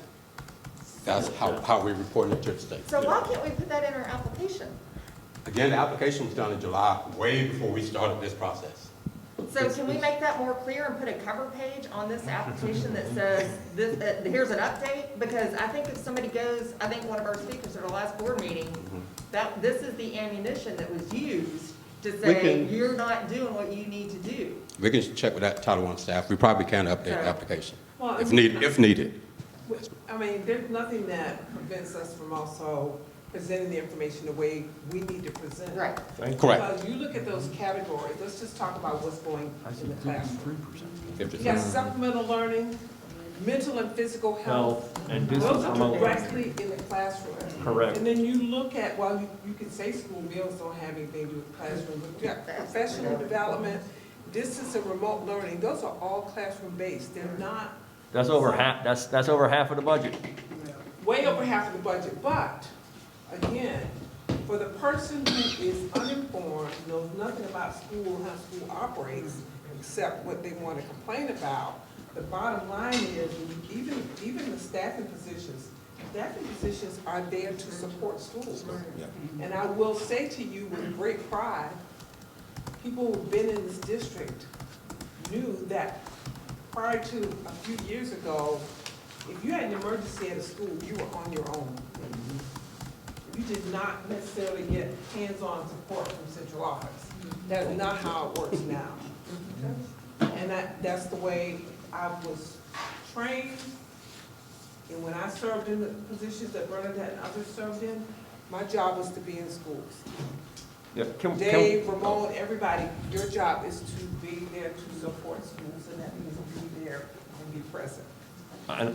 I would like everybody to take a moment and try to think about the term learning loss and to delete it. Because our children learned at a slower rate during the pandemic. To lose something, you would have already had to have acquired the knowledge. They learned, no, it's not a joke though. People keep using learning loss. They learned at a slower rate. And who knows if this generation learning at a slower rate learned a heck of a lot of other things during that time frame that they normally wouldn't have learned. I love that we are continuing to do Embrace in the summer, because the superintendent had that some students could learn all the things that they need to learn in 100 days. Some can learn it in 180. Some need 240.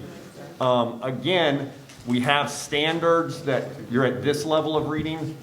Every student's an individual. They learn at their rate. We can try to get them there, but let's try to get rid of this negative learning loss and this remediation. That's I think, again, negative connotations on our children's learning.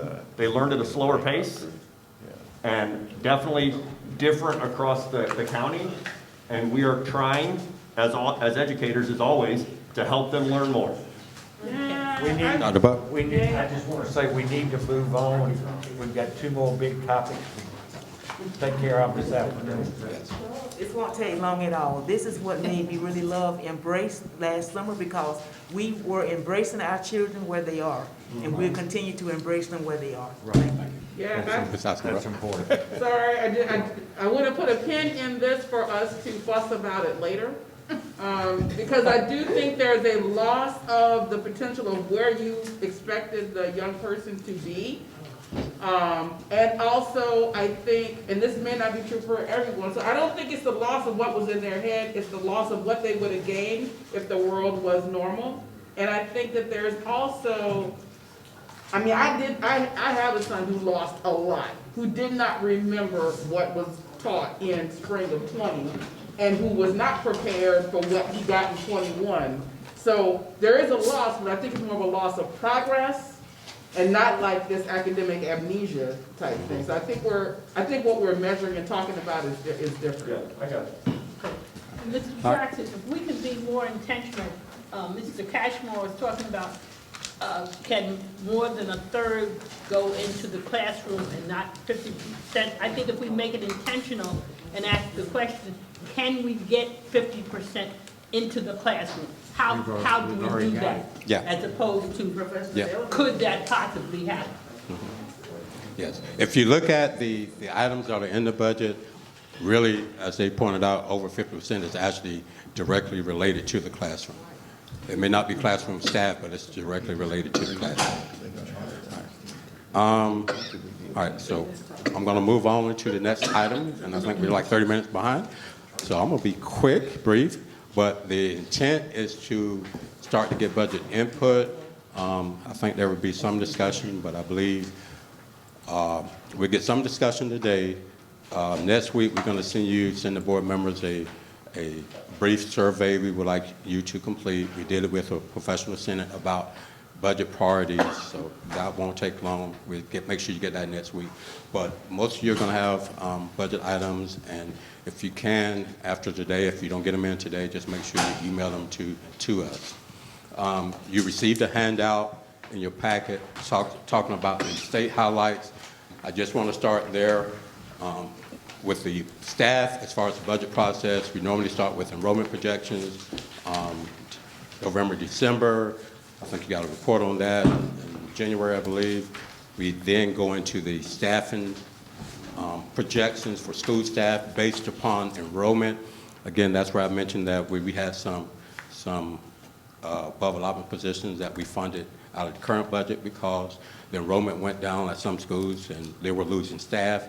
So that process is going on now. Then the next phase of it is trying to decipher this governor's budget and what it's gonna end up looking like and what the real money is gonna look like when we get it. That part we don't know because it could change from start to finish. But if you look at the highlights, you know, he mentioned another one-time bonus, retention bonus for the $2,000 for the teachers and the paraprofessionals. I mentioned that earlier. But again, there's a portion of that we're gonna have to pay for locally. Since we didn't budget for that at the beginning of the year in our regular general fund budget, you know, we're gonna have to use CARES money to pay for that.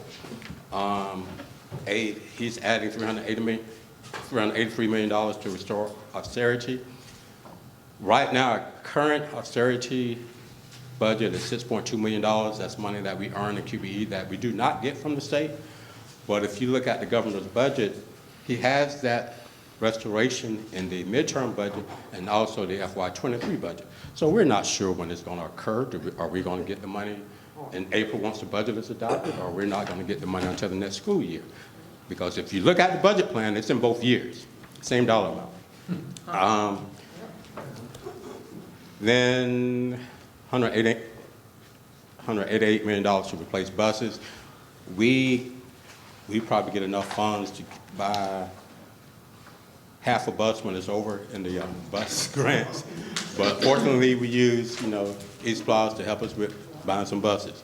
The FY23 budget, again, he's looking at the $2,000 raise for teachers. Locally, as in the past, that's part of anything adjusting salaries, it's part of our compensation plan. So when we look at teachers, if they get a $2,000 increase, we try to give an equivalent percentage increase to other staff. And even that $2,000 increase for those teachers are really, again, QBE funded teachers and not all of the teachers. Then we have to do something for the rest of the staff that's not QBE funded also. Ramon's going to talk about that a little bit more tomorrow, so hold off on any questions about that. We're going to talk about that when he talks about the compensation plan tomorrow. Then there's a little change in TRS. Even if we look at all employees, all grants, it's only about $491,000. We can absorb that. That's minor. It's not a big jump like it had been in previous years. A little bit for school nurses, based upon what they actually fund the state. We're looking at probably another $5,000 or so that will help pay for the, I don't know how many nurses we have in the district, but I think they only pay for. 55, yeah, at least 55. Yeah, and they really don't pay for any. No. So we thank them at least for the $6,000 we're going to get. And then they always put money in the budget for career and tech ed. You know, most of you, if you've been to the Capitol or if you notice what goes on around Georgia, most of the other counties are farm counties, so they always get money for CTAE. They find money for that. If they don't find money for anything else, they find money for CTAE. So now we're going to open up to board members. Any comments? Ms. Hawley, I think you raised your hand. Yes. Unfortunately, I had hoped that we were going to have about 2 or 3 equity workshops this year before this time of the year with the budget, and of course with Omicron that just didn't happen. But even though it's late in the day, I still want to put the thought out there. Consider us to be the fire department, and that we have some schools that are on fire and we have some that are not. How do we make sure we put the fires out where the fires are, and that we're not just saturating the whole district, whether your school is on fire or isn't? So when we're going to have that discussion, I don't know. We don't seem to have the time. But before we complete a survey as board members and things, I would like to ask staff if there's some time that we could have that discussion before we just decide, you know, everybody's going to get a piece of the pie, as opposed to my house is on fire, I need your help. Bernadette's house is not on fire, her grass just needs watering, so my embers don't burn her up. So when we can have that discussion. And I'd like to hear, you know, what other board members have to say. I'm going to piggyback off of one of Mr. Katchmar's earlier comments. I would like to see more line item budgeting for programs that we have found money for in previous years, that we always just find the money. Rather than doing that, let's just be intentional with supporting those other programs that help our students throughout the school year, in the summer. A lot of times it's smaller budget items anyhow, so if we could just start the budget there. You were kind of saying that we're 55 nurses, is that how many we try to? No, I mean, we have over probably close to 60. Are we close to 1-to-1? Oh, no, we always been 1-to-1. We attend, okay, so maintaining that, okay. Over 20 years we've been 1-to-1. Okay, great. But we're not funded, I know we aren't funded for it, but maintaining that, and then I'm gonna keep pushing And that our you mentioned budget has 1-to-1. counselors built in. That we can go above and beyond the state, 400-to-1 or 450-to-1 ratio, and try to cut that in half. But you mentioned 1-to-1, it may be, all schools have one nurse. One school may have 400 students with one nurse, one school may have 1,700 students with one nurse. We do have we just created that threshold, Larry, where over 1,000. You get you, right. Thank you. As a, just wanting to play devil's advocate a little bit. As a, let's assume I'm over 65 property taxpayer.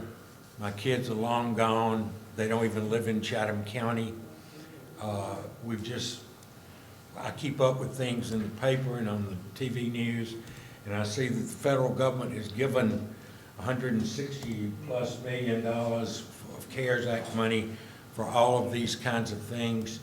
I like the school district because I think it does good things, but I'm still paying property taxes that, even though it's not raised, my property tax basically goes up all the time, even though the millage stays the same.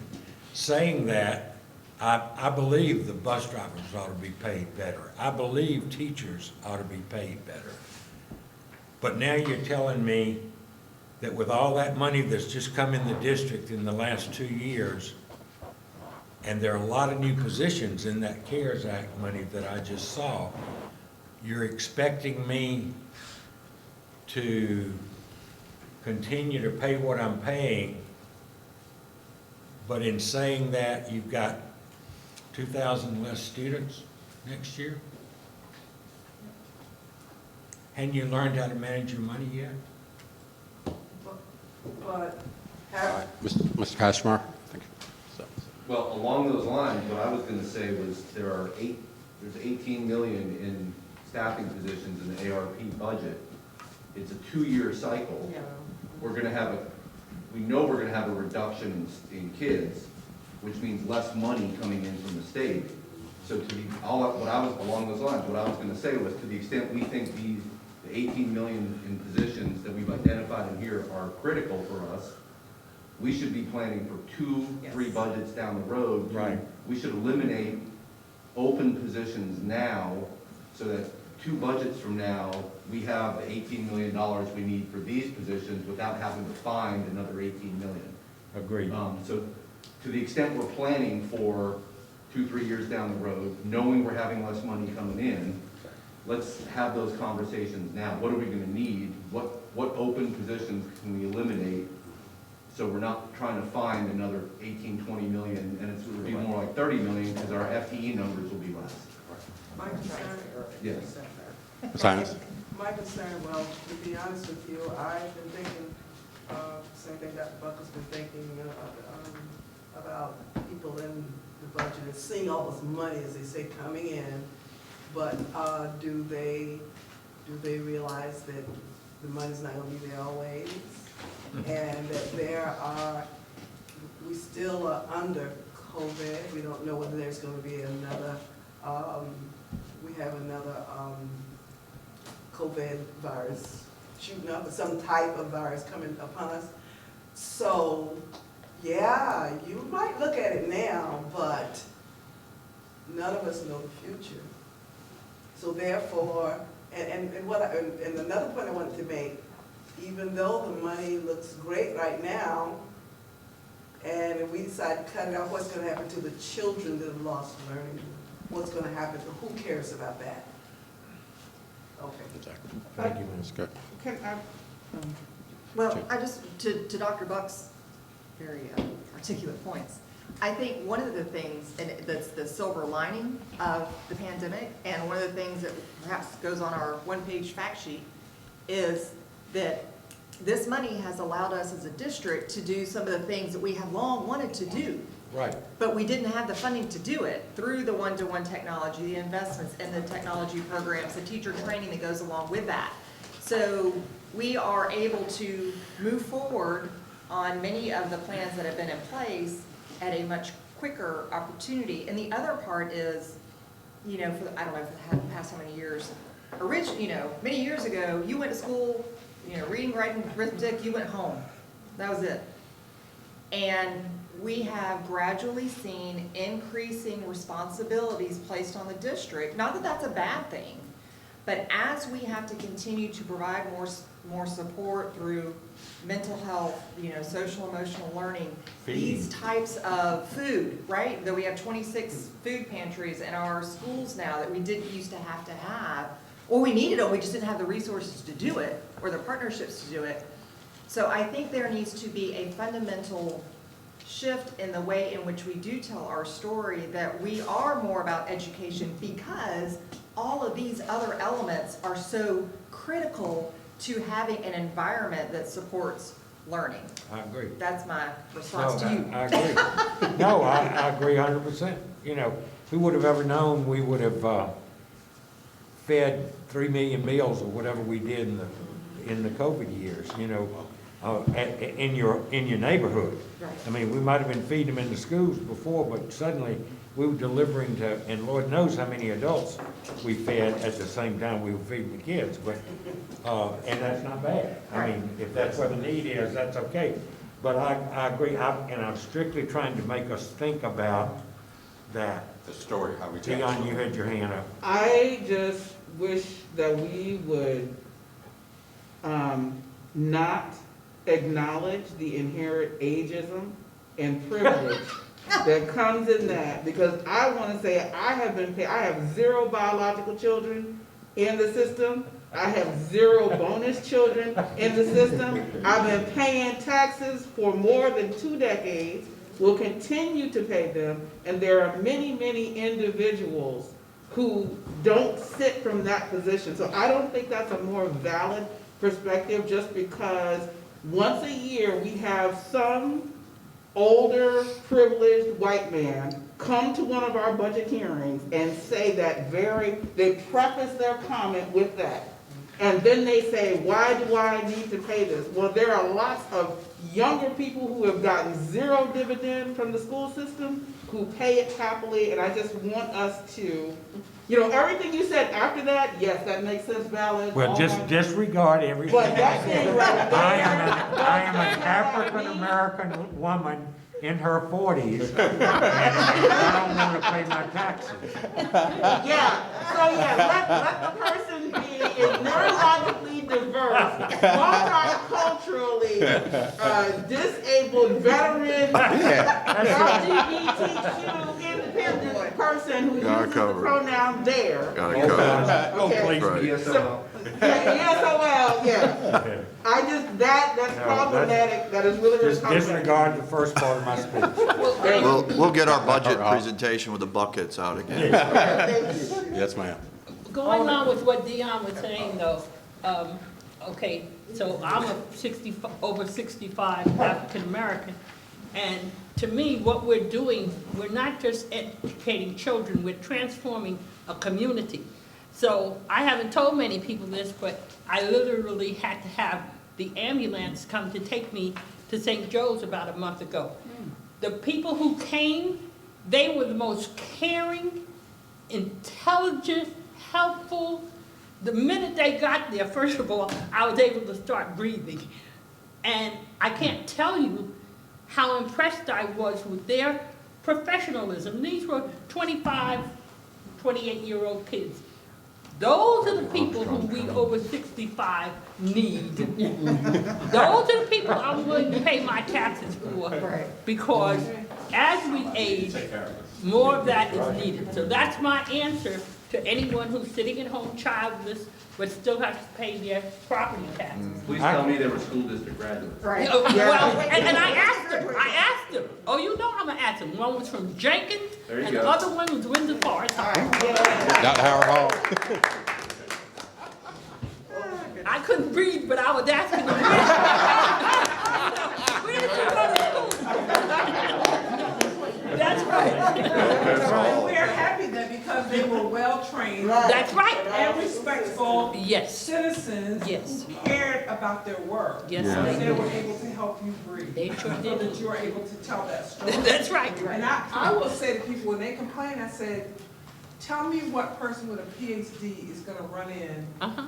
with their fire gear on to save you. Yeah. Not this. That's not gonna happen. Yeah. I mean, it could very well, but typically in a citizen, we live in a democracy. I don't care how much I complain about it. We live in a democracy, and in that democracy, it depends on every person having a role to play. Role to play. So when we see young people who are a part of a high school, who decides that his neighbor's house is on fire, they don't teach that in the book, that he leaves his home to go save his neighbor. We don't teach that in the book. We teach that by raising young people to respect and love the people around them. That's what we teach. It's not on GMAS that you must leave your home and go try to save somebody. That's not on GMAS. So we should be thinking about, test score is good, but we should be thinking about, are we teaching our young people about how to be in the world? How to learn, be you. how to respect each other. Thank you so much. That's my question. Did you finish? No, I never had anything. Oh, Yes, okay. I never got a chance. Well, on a different note, just to go back and say something regarding to what Ms. Hall said about equity. One way to address it is something that the schools are already doing. Each school has a needs assessment in their school improvement plans or in their district plans. So we start honing in more on those needs assessment to find out exactly what each school needs and then provide those resources to the schools based on what their needs. Some may need more reading teachers, some may need more counselors or whatever, so that's just a good way to begin to have equity, more equity as far as state funds. We know that with federal funds, we know that's always contingent upon poverty percentage. But with state funds, it's a little different, so we need to just figure out how can we utilize state funds to help with equity needs. Right. Without violating components of a ramp. Yes, exactly.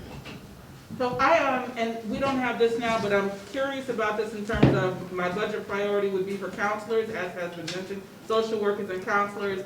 And we focus on the equal, have at least one in each in schoolhouse, and we keep, as we increase, we try to raise our votes. I'm wondering if there might not be some behavioral data that we could use to inform where is our need based on behavioral incidents or individuals with behavioral challenges, such that if we decide we can't add one per schoolhouse, that we can add them where data tells us that they're more needed. I would be interested in that because I'm concerned about wellness in general and the fact that we are under-resourced in that area, but the challenges of the pandemic continue to manifest. I know they're doing that in my workplace, in NOAA. The college students seem kind of okay, but some of the professionals in NOAA are really struggling, and I'm thinking that's happening everywhere. So if there's some data that could help us know strategically where that investment could go, I would like that. I agree with everything Dr. Haskins-Brown says, but I also think that the conversation tomorrow about workforce development, everything I've heard from CETA, the chamber, I was talking to a bunch of attorneys the other day. They were talking about young attorneys and trying to find them and keep them working. And when we say what we believe about counselors and social workers, I think the real difficulty is not necessarily whether we pay enough, it is being able to find and hire somebody who's willing to not work in their pajamas every day, and I'm not making a joke about that, but is willing to come to work and settle into a desk and help students face-to-face instead of virtually. And we're gonna see that, I believe, all across the board with every group that we employ, so. All right, I'm gonna get on my outdoor soapbox and y'all just be ready. Yes, ma'am. So if we're still talking about budget ideas, two that I would like to pitch. One would be to support and grow our farm to school program. So this year we had a grant from USDA for farm to school program at 7 of our elementary schools, very successful, and the reason they were successful is because they were supported. It wasn't up to all the teachers to always maintain the gardens. We had professionals that come in, and that's something we see in districts across the state. It's part of our wellness policy. The school district will support the development of farm to school programs as part of the goal of positively influencing eating behaviors, blah, blah, blah. So we've got it in our policy. It's a great use for some of that CTAE funding we might be getting from the state. And then the second part of the outdoor learning experience is to support programming in outdoor spaces and outdoor classrooms. For example, we've got teachers who are writing grants to support an academic research garden, so they're spending all their time writing grants and trying to go through all of that versus being able to actually do the programming and education in these creative spaces, which, oh, by the way, are really awesome for learning environments and also awesome for mental health and well-being. And the last thing I will share is I'm going to send you all a link. You got 10 minutes. I'm going to share my TED Talk from 2015 so you can see my passion, why I think this is so important to have these outdoor learning spaces. They help reduce violence. They help to, kids that have learning disabilities, it's a way for them to experience learning in a new way. And I'll stop there, but I'll get on my soapbox later in the day, I'm sure, or tomorrow. Just make sure you watch the video, right? That's right. I just want to also say, as far as the soapbox, how I feel about early learning. And right now, we are in the process of, accepting applications for pre-K, and the numbers are looking quite well. And it's also good to know that since we have New Hampstead K-8, and there's space available at Godly, there's now room to have a pre-K there. So the early intervention is the most important component in education. So the more pre-K students that we can get enrolled and the more early learning opportunities, that is how we're going to really see things begin to happen as far as academic achievement and everything else is concerned.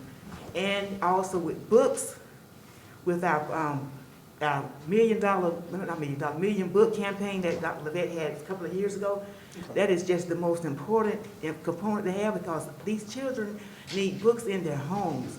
Without having those books in their homes, they come to us and their vocabulary is just, it's a huge deficit with that.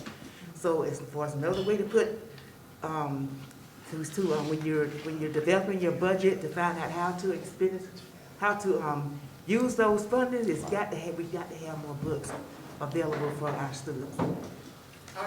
Real books, paper books. So they can be you. I agree with that, especially about the books, but Lord have mercy, we're gonna have to have some way to get the children away from the technology because they are just overwhelmed with that away from school until this is tomorrow. So, Dr. Any other quick Levette, how do we, thinking about what she just said, what Tanya just said, how do we get schools to add an extra pre-K classroom? How can we 9 board members do that? How much I'd love to answer that question, Ms. Hunt. One of the things that I have said since I came here October the 1st of 2013 is if you want to graduate more students, you need to have more pre-K. We see a difference in the performance of our young people who've had a pre-K experience versus those who come in without pre-K. And we are very proud to say that we pay our pre-K teachers as professionals. Right. Because we don't want to lose them to the position that comes open across the hall in first grade. The way the state values pre-K, and you can go back and read, whoever makes Google their best friend, go back and see what I wrote for Vision for Public Education for the state of Georgia, which we said then, we needed universal pre-K. We need universal pre-K. We don't need to depend on the lottery, which actually did really well during the pandemic. The lottery's funds increased substantially. What we're working on now is how many of those funds that were created is going to translate into additional slots. When we get additional slots, it's because we have to petition for them. Now, granted, the rural districts need more pre-K as well. So we are in a fight to get those allocations. Now, this board could also decide that we're going to have additional pre-K classes that we fully fund. That could be a decision by the board, that the state will give us a pre-K teacher, for which we still have to pay, because I tell Larry, we need to make sure people know, just because we get a pre-K position doesn't mean somebody gives us the entire amount. No, but our board could decide that we want to add pre-K positions that we are willing to fully fund. Now, that means you're not gonna fund something else, but you can make that decision until, you know, we can have a position somewhere where they're making decisions about QBE, which of course is still built on 1986 or whatever. But we could also decide that we want to fully fund positions until we can get more positions. But we petition every year, Ms. Hall, for additional positions. We would love to see pre-Ks in our high schools, because that's where we train our teachers that are, you know, that we are growing our own. But we would love to see more pre-K positions in our school district, because we know that that is one way that we can ensure, number one, a greater migration into kindergarten. Remember last year we had a big push to get kindergartners in, because lots of families still choose not to send their children for kindergarten. But we are and continuing to push that this year as well. But that's how you get more. You petition for more, or we could be bold and decide that we're going to pay for more. So, Mr. Jackson, put that on the survey, please. Yes, ma'am, early childhood learning. I'm gonna speak up for Ms. Miller-Cable since she's not here. We can fund as many more pre-K as we want. We need space. And I don't say that pejoratively. I'm 100% on board with more pre-K, but we've had space issues in the past, and so we've gone to early learning centers. So as part of the discussion, it's not only what does it cost us if we want to have a full pre-K classroom, all in, but what do we do from a space perspective as well? Do we do another early learning center at Rice Creek, or do we add one or two to open classrooms? We have to have that discussion as well. And then there's a related transportation cost as well. Go right into it. So, I will point to the most recent research that says our early learning center, where all the little ones are together, the land of the little people, is the best way for them to learn. That when they are in an elementary school, they have to share space, and so the focus is not necessarily on them outside of their little space that they have in that building. So that idea that we have a formula where everything is about the little people, that has proven to be the best for long-term benefits. And I'll be happy to share that with you. So I'm very excited that we are able to have this conversation. Start thinking about this class 5. well, yes. As part of the discussion tomorrow about facilities, we have excess facilities, maybe Yes. that's part of it. Right. I agree. I want to thank you all for your input so far. Now, before we actually send out the budget survey, we're gonna update the survey to add some of the comments and concerns that you had today. If you have some more, go ahead and email them to us, because we'll send the survey to the board first. Then later on, we want to put it on the public website to get their feedback also. So please go ahead and send us your information. All right, kudos to the group. Everyone is doing fantastic. And I say that in part because much of what you're talking about today are topics that are aligned with what we planned on the agenda tomorrow. So we had hoped that this would happen, and Dr. Buck wanted to really have the big part money side of life to talk about today, because that sets the undergrid for many of the topics we'll be talking about tomorrow. So I was just sitting here with a smile on my face thinking, yep, we're going to hit that tomorrow, we're going to hit that tomorrow, we're going to hit that tomorrow. So fantastic. And of course, also echoing the work of the board and what we're hearing, the early childhood education component was part of the board's adopted legislative priorities, and also the social workers was part of the board's adopted legislative priorities as well. So the things that you're talking about narratively flow nicely right into the work of the budget as we get ready for next year. So a lot, you can tell when you hear those things humming up repeatedly in different spaces, it's a priority. No two ways about it. Moving quickly, COVID response. We wanted to end the day.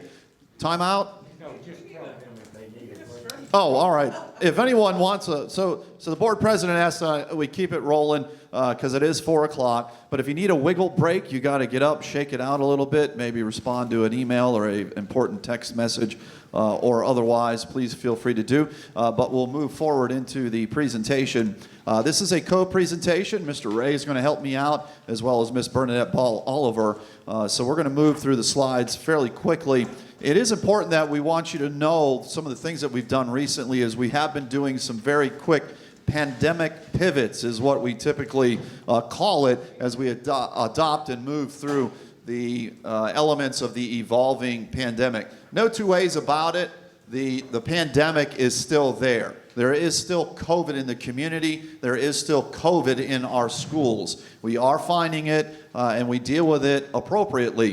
One of the things that we found, though, is as information evolves and changes and we learn as we go, we are also doing that as well. But I did want to put this comment here on this as an overarching approach to what we do. And this echoes what you're seeing from the CDC and also from the Department of Health, which is the importance of having a layered mitigation strategy. But the big part that's different here is the use of isolation and quarantine approaches. And the key words I want to point out that account for operational needs of the district. What we've learned is in our isolation and quarantines early on at the beginning of the year, when the Omicron wall was surging, that we just couldn't keep up with it. The contact tracing teams were being overwhelmed, and we needed to take advantage of the opportunity that was laid out by the Department of Health for us to have a new way of approach for our guidance on safety. And you're going to hear about that through the presentation.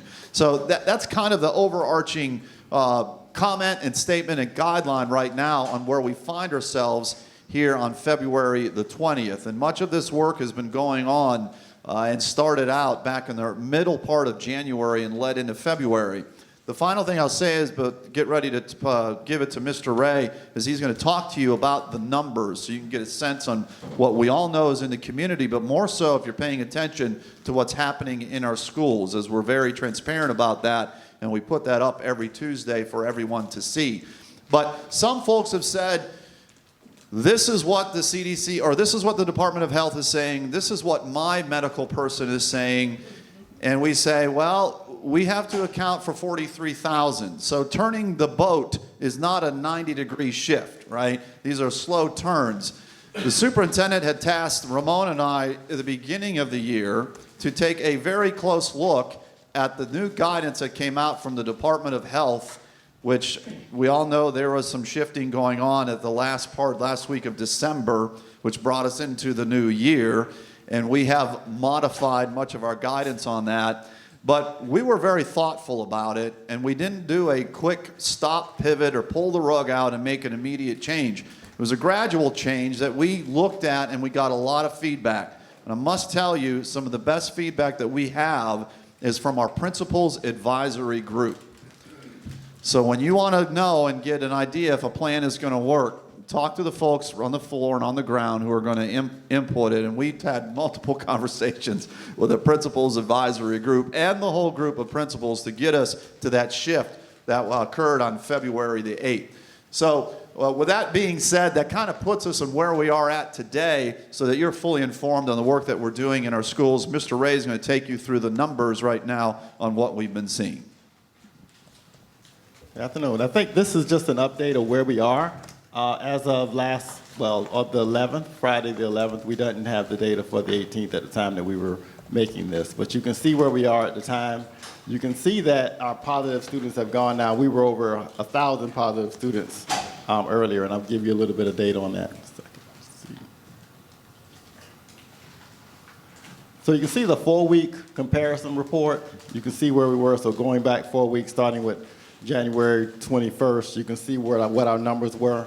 And these were related to the quarantines and isolations. As you can see, the positive students, you can see how it went down from almost over 1,100 down to, as I mentioned, 161. Positive personnel, 284 down to 43. And you can see what we did with the quarantines. I would say that in the height of the Delta variant, we reached, in the CTI, reached about 1,390. We reached a little over 400 positives, so that gives you an idea of the highest number of positive students that we had back in August was about 400. And the employees was about a little less than 100. So you can see what was going on with us at this time with Omicron. That was much worse than we dealt with Delta, at least as far as the number of cases.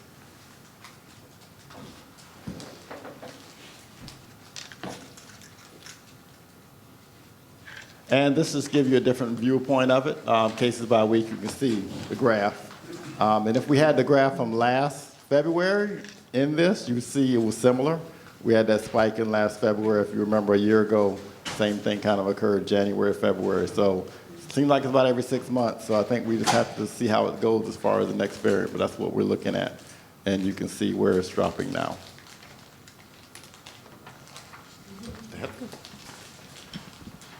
So very quickly, we put on the slide for you the mitigation strategies that we've really used through the life of the pandemic. And the key narrative is pandemic pivots continue. What this is again, through a thoughtful approach, we do tweak these as we go. And I don't know that where we continue to roll through the end of the school year into the summer and next year, hopefully we'll tweak them right out to the point where we don't need them anymore. But face coverings, capacity controls, sanitization practice, air qualities, visitors, testing components, vaccination clinics and incentives and event limitations. We've used all of these in various components as that layered level of mitigation strategy, which the CDC agrees and the Department of Health agree is the critical aspect of really overcoming and keeping your schools the safest as you can in that layered approach. The component is, though, how far and what's the extent that you go with this layered mitigation strategy within your schools and communities to account for what the current situation is of the pandemic. Now that brings us to what I was saying earlier, which this is really the narrative on the guidance which I'm going to set up and pitch to Mr. Ray to walk you through, which is our pivot that occurred on February 8th. And the language clearly says in the Department of Health guidance, which was a spot from the CDC, that when you're having COVID cases within schools, K-12 schools can elect to adhere to different quarantine requirements that support and allow for in-person learning. So that's one of the things that we did, which came up with our pandemic pivot that had occurred on February the 8th.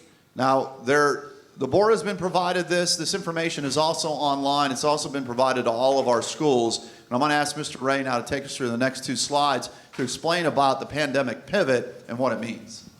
And just to give you an idea, over the winter break, Superintendent Kurt and I talked about the new guidance that had just come out the week before we returned from DPH.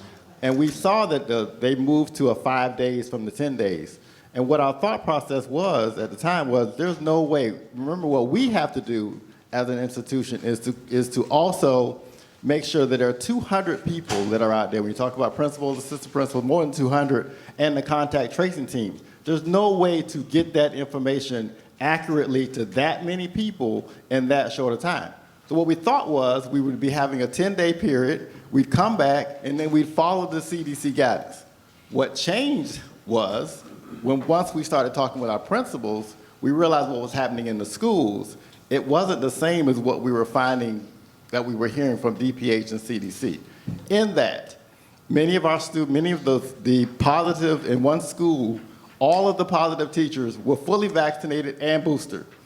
It was one of the things that kind of threw us in the beginning. So we had to take a step back and then look again at how we're going to get to that point of following the CDC guidance, but at the same time, listening to the principals and understand what was going on in our buildings at the same time. So you can see what we did. We provided for a return of isolation and quarantine after 5 days under certain circumstances. We went through that and we ended up having those circumstances identified where we would have that happen. Tiered approach, which is really majority we find with isolation and quarantine. We did a tiered approach for developing response to reaction that is based on a number of confirmed positives in a group. So back in the summer, we were already following the CDC guidance back in August about what was a cluster. We kind of did a cluster, what we call a cluster pivot back then. We had to bring in all the principals. And we did the same thing. So we focused on the cluster aspect of it.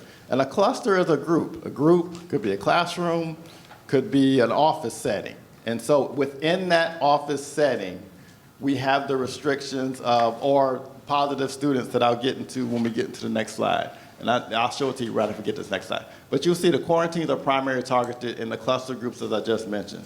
Students who are notified of potential exposures who remain asymptomatic do not need to quarantine.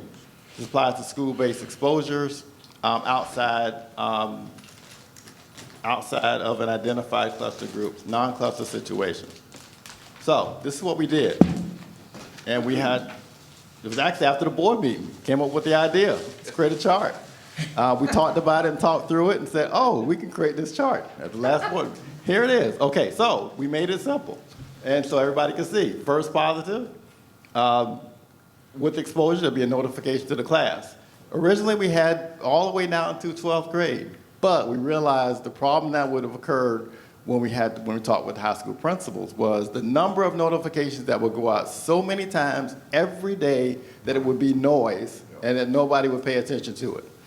So we came up with, well, what happens in the second one? The principal said, oh, okay, we can go with the second because that's not going to occur as many times. And so when we send the notice out to parents, it won't be the noise that they're going to get every day and getting notification. So that's where you see the first positive for pre-K through 8.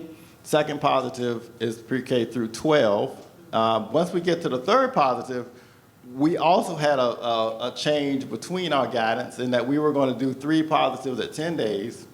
CDC guidance says that a cluster is 3 or more, but it also says within a 14-day period. And then we have that flexibility. So we added a 4th positive to get us to that point of 14 days, which made principals a little bit they were easier to understand, or they were at ease with that as opposed to 3. But at 3, there's a critical step that we have in there. We want them to do an assessment of the situation. Well, what does that mean? What if the 3 positives were out this weekend and they become positive on Thursday? Well, they're all together. They may not impact that class for a need to close that particular class. But what if all 3 are separate? They're in different parts of the classroom. We have no interconnections that we know. Well, that might be a reason by the time we get to the 4th that we need to close that particular classroom. So it's more of a thought process that happens at the 3rd to try to, before we get to the 4th, so that we understand the dynamics of what's happening in that classroom. It could also be that they're all outside the classroom. I mean, none of these happen in the classroom. So, or did it happen where there was 1 positive, and the next thing you know, the 2 students away are positive, and then you have 3 students away that are positive, and then you have, so that's what we want the principals, and that's what the schools are doing when you get to that 3rd positive, to see what happens at the 4th. So that was a change that we made. We haven't had a situation like this occur, but of course the numbers were going down. But I think it's good because if the numbers go back up, this is in place and we know what to do as the numbers go back up. Turn over to Kurt. So the importance of that last slide is to give you an indicator of that is the result of making a pivot that accounts for the operational needs of the district.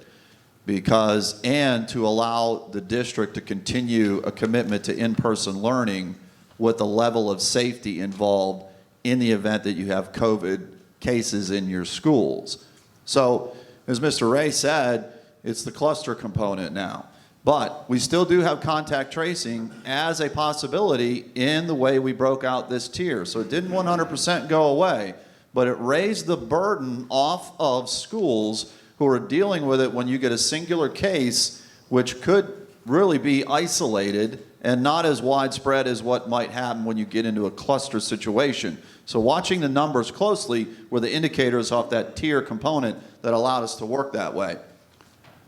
I thought it was appropriate that we had this smiling young lady on the days that we had large events where we would pack 400 people into a room together. This is from a picture of our old District Achievement Showcase, which I can't wait to get back to doing again very soon. But the key thing is the thoughtful approach to how we make shifts. And it was important for us to be able to share to the board today in this forum, in a public meeting as well, so that the public at large understands that there's a whole host of components that with an agency of our size that you need to look at and individuals that you need to talk to, so that when you do make a change, you know that that ripple effect is going to be something that we can account for, and it doesn't create additional disruptions. It really is a smoother transition. Now, I understand that we also know with 50 schools under the oversight of the superintendent and also one e-learning academy, that when you put that narrative out there, there's a possibility that someone might not follow it to the exact T that you have laid that out. So when those situations occur, and if you're aware of it, we need to know so we can account for it. And one of the, right. Now, one of the areas, obviously, as I get ready to transition and turn it over to Ms. Ball Oliver and Mr. John Sanders, who's here today, I'll get to you, Mr. Kachmar, 1 second, is the athletic component. A lot of moving parts, obviously, in athletics. We want to maintain that that is an important part of the school community experience of the students. You can do it safely. And we found ways that we can do it with, again, layered mitigation strategy and practice. So Ms. Bernadette Ball Oliver is going to take you through some of the changes that we had in the world of athletics so that you're fully aware of some of the pandemic pivots that have occurred there. Athletics is a very unique area in trying to account for pandemic impact. So that's why we have a special section tied for you today in this presentation. Mr. Kachmar, you have a question? Yeah, before we get to athletics, just 2 questions about general COVID policy. So number 1, what I'm hearing you say is this is the district policy, all schools have to follow it. We're not allowing individual flexibility within schools to deviate from what the district says, here's what our policies are. We have, yes, we have a consistent plan for all schools that was shared with all of them, which is based on that tiered approach for quarantines and isolation.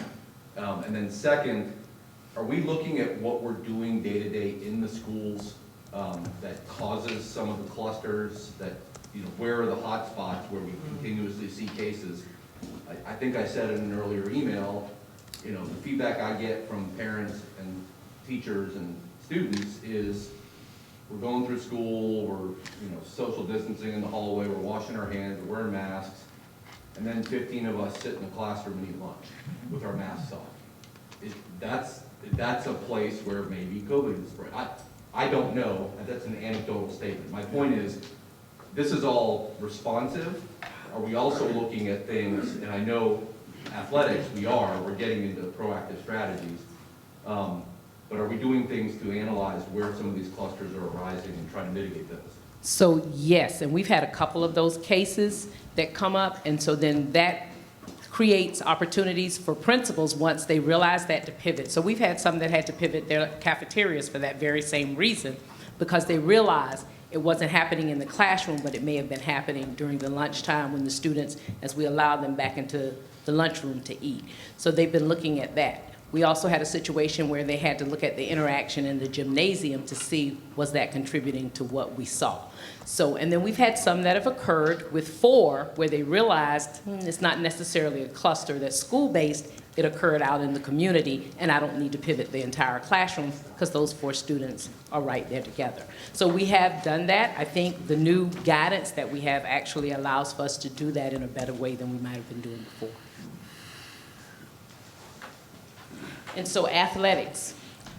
As Mr. Hediger shared, it's very interesting when you talk about COVID and a pandemic with athletics, but one thing that we prided ourselves on was sticking to our guiding principles and making sure that we focused on those 2 to guide the work and the decisions that we made. The implementation of our COVID safety protocols that maintain a healthy and safe environment for our staff and our students was number 1. And then being sure that we were committed to maintaining opportunities for our students to engage in in-person activities to the highest extent possible, but also recognizing we did not want those disruptions. And so as a result, the Department of Athletics, we monitored, we adjusted, and we responded to pandemic indicators. And so we looked at the CTI, we looked at our mandatory COVID-19 testing results, those mandatory results we were getting, those test results we were getting each week. And then we looked at the number of quarantine students and quarantine personnel to include if we had school closures, which at one point, that was really high and did impact us because we had to close 4 high schools. And so I'm going to turn it over to our Director of Health and Physical Education and Athletics, Mr. John Sanders, to walk you through our pivots for athletics.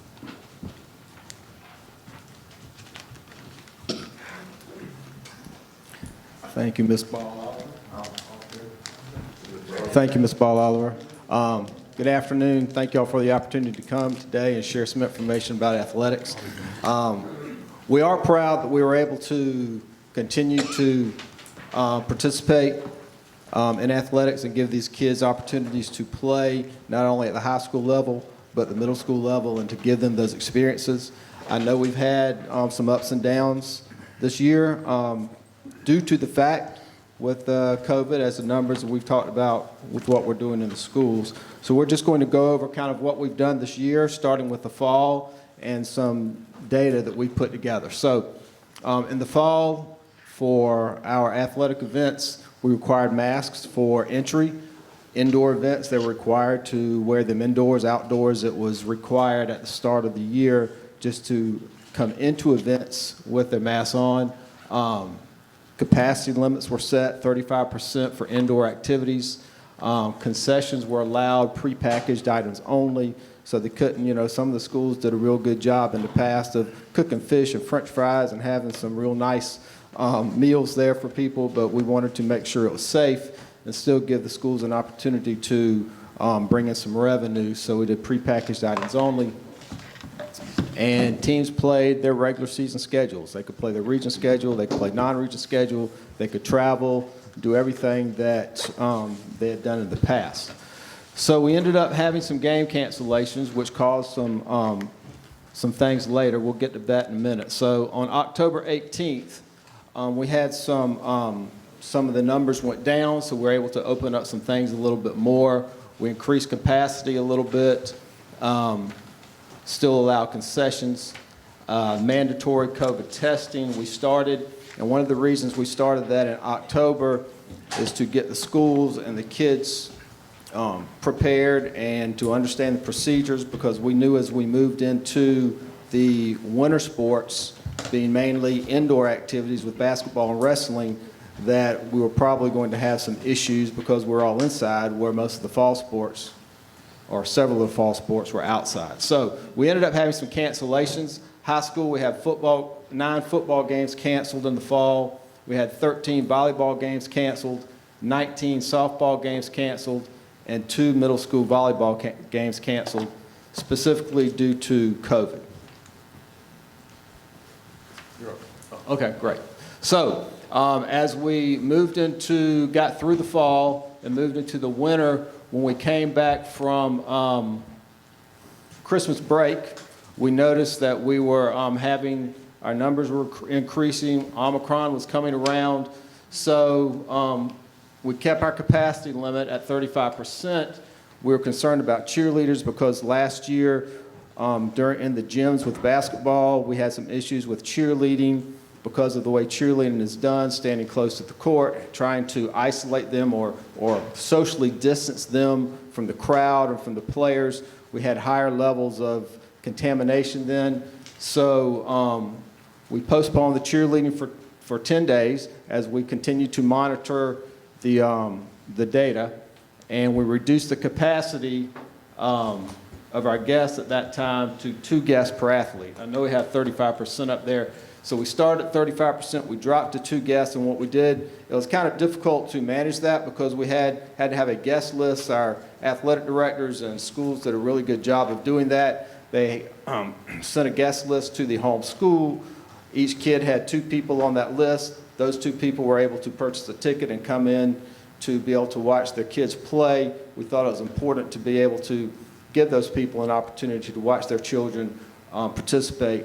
And at that time, we stopped selling concessions, so it was just 2 guests coming in, watching the kids. So there were probably no more than, at most places, 100 to 150 people inside a gym at one time. So it gave an opportunity to socially distance and for us to be able to make sure our protocols were being met, keeping the kids separated from the spectators as well. So 10 days later, we reviewed all the data.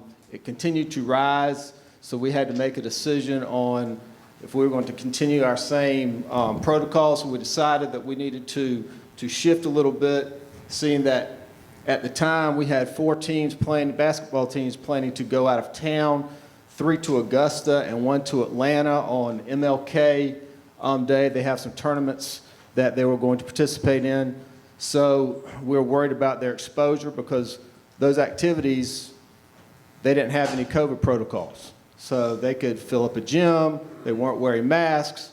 We were concerned about that, so we decided, listen, we need to keep our kids safe. We don't want to bring them back to our community. So we made that decision. We also made the decision that non-region home games would be allowed. Travel for region and state would still be allowed, even though that was a couple of weeks away. And we still were not doing concessions. And then non-region travel was postponed. And this was a big issue because we're coming in, we're just starting into our spring sports. Spring sports is outside. We had some people concerned, hey, this is spring, we're outside. Why can't we travel? We have some games that we really want to participate in. But really, when we look at the next slide, there weren't that many games or activities that actually affected for our spring sports. I think we had, I think it's on the next slide, and we'll get into that, but it was only, yes, right here at the bottom. So if you see at the bottom here, where soccer, we only had 2 games canceled due to that decision. Baseball had no cancellations because their season didn't really start competitions until February 14th. So, so that didn't really affect them, even though we had some baseball parents who were really concerned about their kids not being able to participate. It didn't get to a point where it affected them at all. And we had 5 basketball games canceled, and 4 of those were the games on MLK Day up in Augusta and Atlanta. So Kirk, you go back. Can I ask a quick question about Yes, that? Did that not, I know there were only limited games that were canceled, but did that, because that policy was in place and some of the districts, some of the schedules were still being developed, did that not place limitations on the ability to schedule? And I'm thinking like, you know, track and like middle school soccer and some of the other schedules that had not been yet developed because that limitation was in place. Well, most of the spring schedules had already been put together, and they were already scheduled at that time. So what we did, we asked our athletic directors in our schools, don't cancel anything, you know, past a week, past these 10 days. Every 10 days we're going to review and see if you could maybe get those games rescheduled for a later date. Because we started watching the numbers and they started to drop. We weren't comfortable with where they were, so as we watched them drop, we felt confident that we would get to a point where we will be able to play again. The middle school spring sports are all scheduled through our office, so the coaches and ADs don't schedule those. We put that together. So we did back up the spring sports 2 weeks just to be safe, so we moved those schedules for our middle schools back 2 weeks.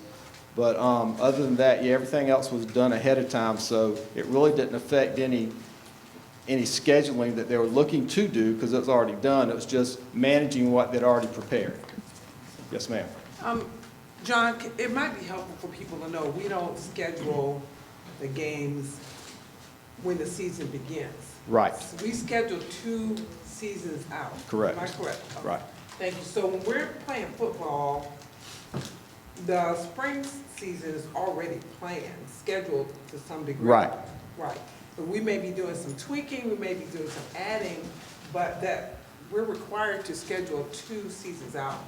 Right. Or it's been our practice to schedule. Right. So for instance, with that being said, like right now for football, which begins in late August, September, we already have all the football schedules from all the schools. They've already been developed. They've turned into us, and we're starting to work on stadium placements and, you know, this kind of thing. So football basically scheduling is already done. So spring scheduling is generally done, like Dr. Levette said, in the fall.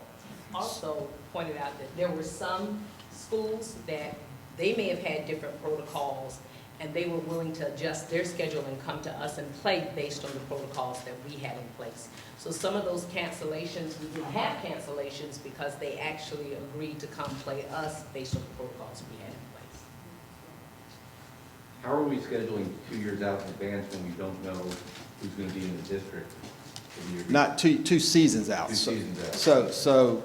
So next year, in the fall of next year, we've gone through a reclassification. Right. So we have, all our schools were spread out now over into 5 different classifications to where I think we're in 3 now. So they've already had their region meetings. They've already, those regions have been determined. They've had region meetings. They put their region football schedules, softball schedules, volleyball schedules, everything in the fall. They've already put those together. And football has already gotten their non-region games because the football coaches around the state, I mean, they wanted to do it back at the end of football season. They wanted to start putting schedules together when we didn't even know exactly what region everybody was going to be in.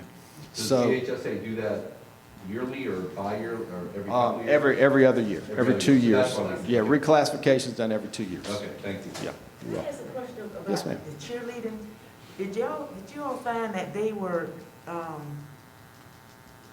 testing positive within their cluster group as a team, or you just didn't want them to be in a gym with the other opposing team of cheerleaders because it was a higher risk of spreading Omicron variant that way? I guess I used to be a high school cheerleader. I'm Right. trying to figure out how would I Well, feel Bernadette, knowing that I can only cheer at a home game, and whether it was based on my group of cheerleaders or. So let me, I'll answer and that I'll, as a well, cheerleader. yeah, As a former cheerleader coach, when we looked at that, Yeah. we had situations where last year we literally had to deal with the teams, and in some cases we had 2 schools where the administrator actually was impacted, and we were able to look on the cameras and trace it back to exactly where they were because it spread among the entire cheer squad, and we could look at the locations because they don't cheer in their mask. And so by virtue of the air droplets and what the was example going on- that Ms. Ball Oliver was saying, there were cheerleaders that was sitting on 3 different levels. The person that positive was on the top level. We could see later on the children that were underneath getting positive from the original person that was sitting highest. And we could see the persons when they were on the court. We could actually track the progress of a couple of people that were positive as they passed the cheerleaders each time for what the cheerleaders were doing. Yeah. We could make the connection. And so that was a decision with Omicron to really look at what we were doing with cheer. It's a new invention, cheerleader mask that cheered. Right, so to follow up on that as well, to only allow cheerleaders to cheer at their home games, the schools were able to section off or isolate them, socially distance them in a spot in the gym where they weren't close to any other spectators, they weren't close to the players on the court, so they were able to still have that experience at their home games. But it's hard finding 2 areas in the gym when you have spectators there, even though they're limited, to be able to feel safe with them having their masks off, yelling and, yelling their cheers out. So that's why we still want to give them that opportunity, but that's what we thought was safe. Yes, ma'am. Oh, yes, thank you. So I really appreciate this explanation. I got the reports in the board meetings, as we all did. It wasn't clear to me how much this was data-driven by the analysis that you were doing at the time for tracking the transmission of the virus. So that's one thing that I appreciate, and I wish more people knew when they were all up in arms about the decisions that were being made. How come we can do this, but we can't travel there? And, just that context about when the schedule is made and how it really impacted the schedule. Like, you really didn't lose as many games as you perceived. I mean, there's nothing to address that, but I just regret that the public didn't understand that we really weren't spitballing this. that this really was driven by what was being observed in the individual groups, because there was some spin around, as a former cheerleader, there was this spin around, well, cheerleaders aren't real athletes. It has nothing to do. You know, we're spitting out droplets as loud and as far as we can. And we are the closest. I'm 51 years old. And they're all over 65, too.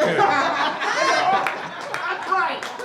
Well, if you went to games, like the superintendent does, you could see very often, even during this season, that very often the cheerleaders were still not, even though we've given them specific directions to avoid them being impacted, you could see them just in their fervor, not necessarily following the protocol we had established.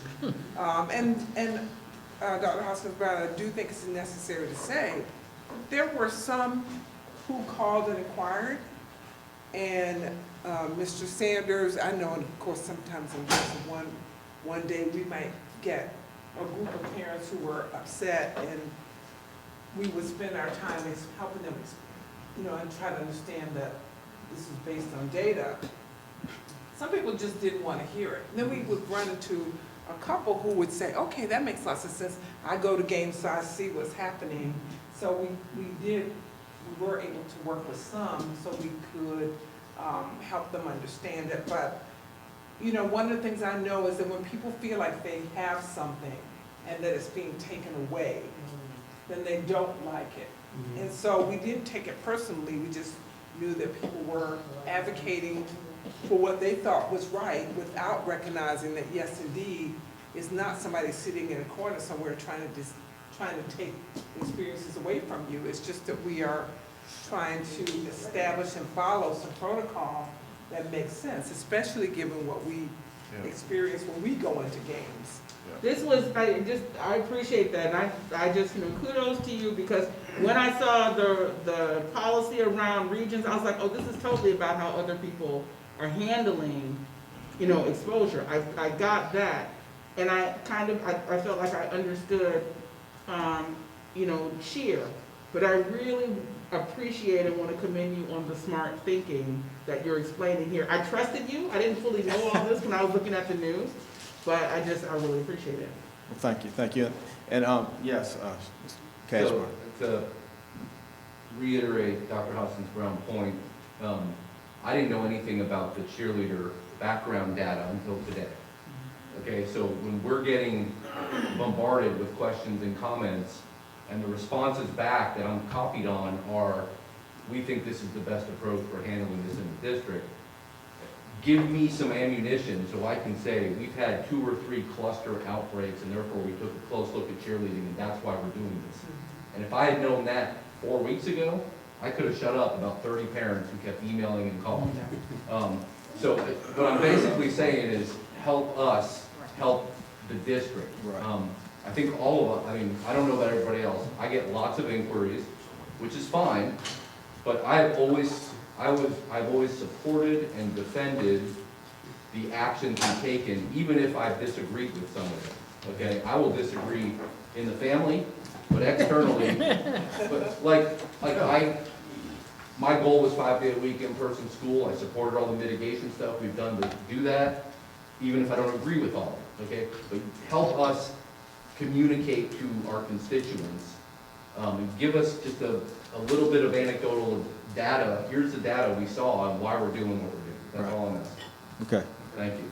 Point taken. And I know that, you know, we try from the district level to make sure we have meetings, talk to our athletic directors, and then they're expected to pass this information on to their coaches, and then coaches pass it on to their parents and players to make sure it's all understood. But you know, you notice the line of communication, always things get muddied as it moves down the line. So, you know, we do rely on our school personnel to be able to talk to their parents. And we found out through getting some phone calls from parents upset about some of the stuff, they didn't have a clear understanding that they received from the coach. And I've told my coaches, we've had meetings and they'll upset and we'll talk. And I'm like, listen, I don't mind you getting upset because that tells me you're passionate about what you do. And I appreciate that. And we're working on ways to make sure that you know, we're listening to you, but we have to make sure we're doing, as a district, what we feel is safe to be able to give these kids an opportunity and keep our community health where it needs to be. So, moving over here to February 7th. All right, so non-region travel was reinstated, which was a couple weeks ago. So basically, for all our spring sports, we had a few basketball games left that were non-region, but basically at this time, all basketball is regional activities.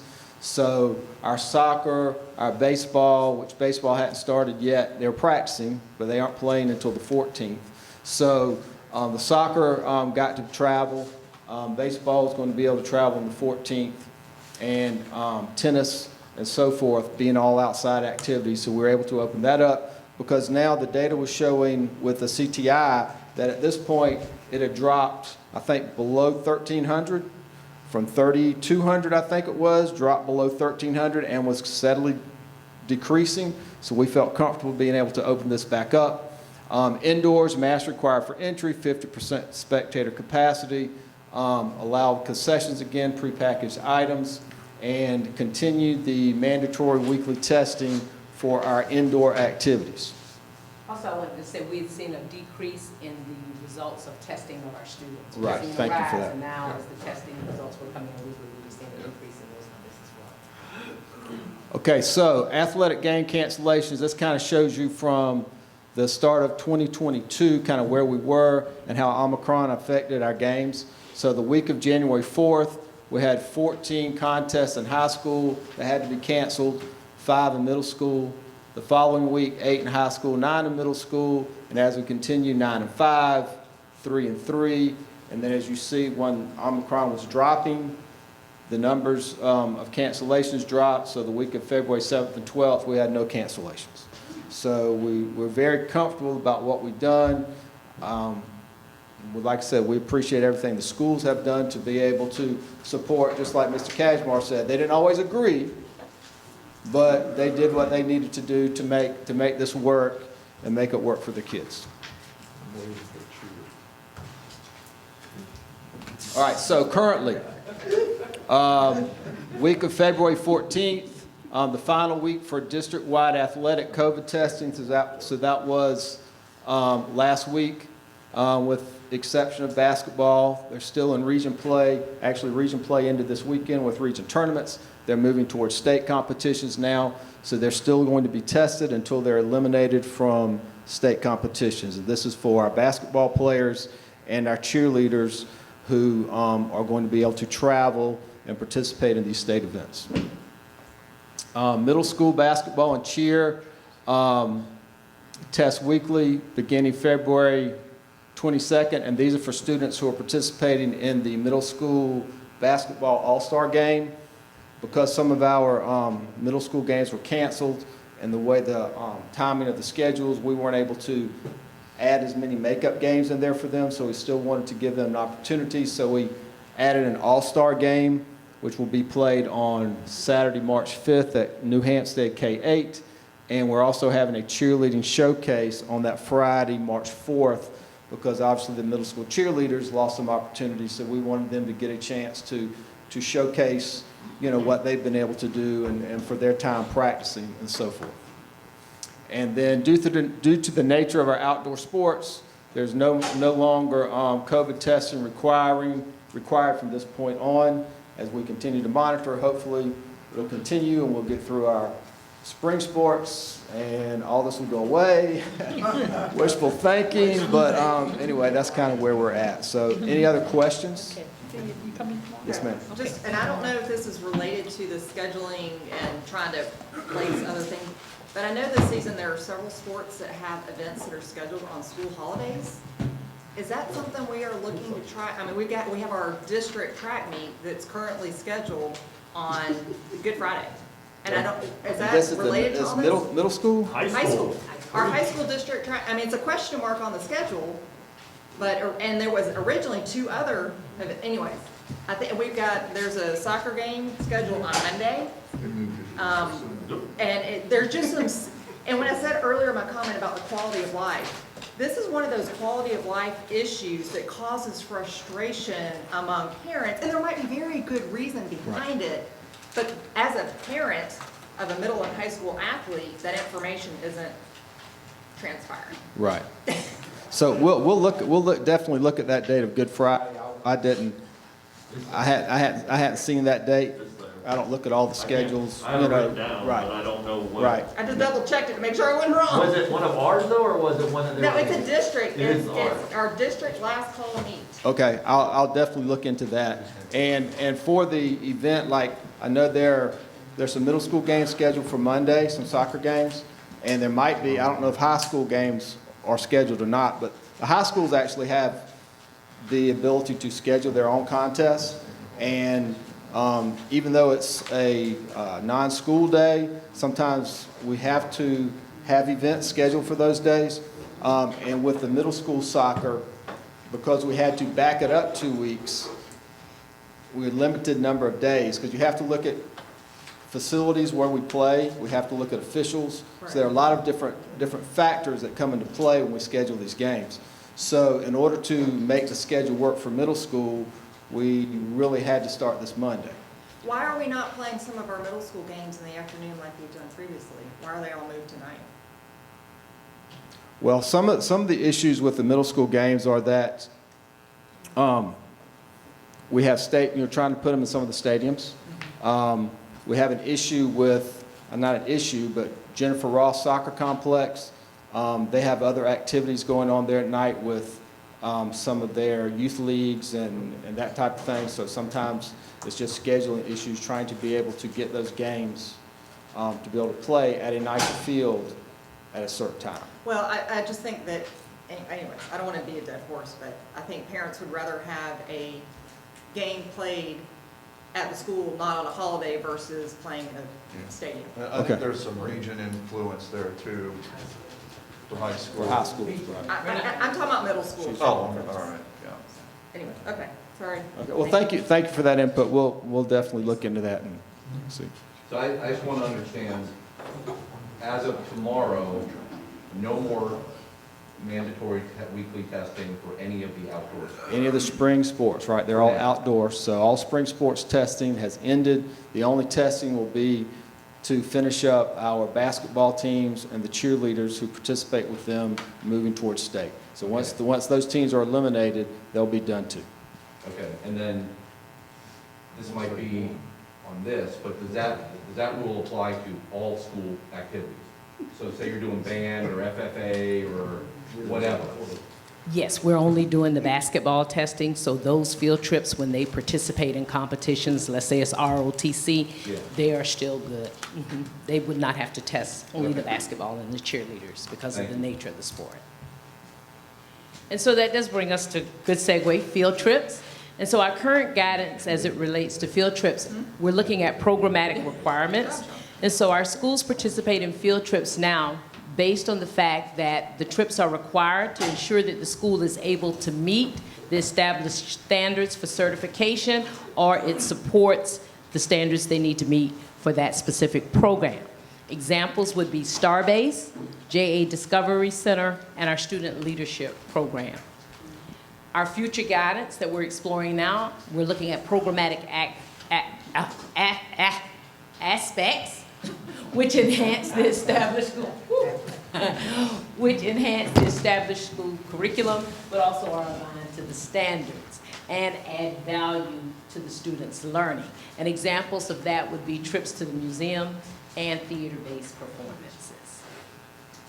Visitors and volunteers, again, tied to programmatic aspects that enhance the established curriculum, and they're aligned to the standards, as well as they add value to our students meeting the established standards. Currently, we're reviewing a gradual release model that will allow for visitors and volunteers to again be able to support our schools and add value to our students' learning. Examples would be post-secondary institutions now coming into our high schools. We have Navy Week that will occur March of 2022, and the Navy will be on all of our 11 high school sites, and career-related presentations that are occurring in mostly our K-8 classrooms where we're bringing visitors in to enhance the learning there. Thank you, Ms. Ball. Yes. Let me ask you a question about field trips that I've wondered about a long time. Are field trips correlated with curriculum? So if I'm in 3rd grade, I'm definitely gonna go this place, and this place, based on the curriculum? Or is it more, well, the teacher likes field trips or doesn't, and the kids end up going or not going based on that? So it's a little bit of both. If you want the truth, it's a little bit of both. Some things are curriculum and some things are teacher-based. And the teacher should be allowed, any field trip that's taken should add value, of course, and be based on curriculum. But I will tell you, having been a principal, some people would like to go on field trips more than others. So some things are required as part of that learning, and some things are strictly the teacher would like to take field trips, and they make sure they select ones that are aligned to the curriculum. Okay, well, of course, right there, to me, that's so unfair for the children. Right. Because I found there's some kids who never get to go to Massey. There are kids who never have seen Oakland Island. So we need to do something about it. We can't let it go that it's up to me that I like field trips, so my kids are going to be exposed. And I think many years ago, Ms. Hall, to speak to that, we had required trips to Massey. We had required trips to Oakland. I was in school when we had required trips to Oakland Island. We were required at certain grade levels to have those experiences. So we'll definitely explore that again. And we have required trips to Oakland Island and to Massey up to March of 2020. So students are slowly going back, but also Oakland Island and Massey staff are also in the buildings, much like some of the others. They're coming into buildings and into classrooms as well. So just want to make sure that we make that point too. But the approval process for the field trip, just working with teachers who were coming to GIS Day when middle schoolers were going to that, and those who come out to the marine science program out of Savannah State, part of the evaluation process of whether a teacher gets approved for a field trip includes the alignment with the curriculum. Yes.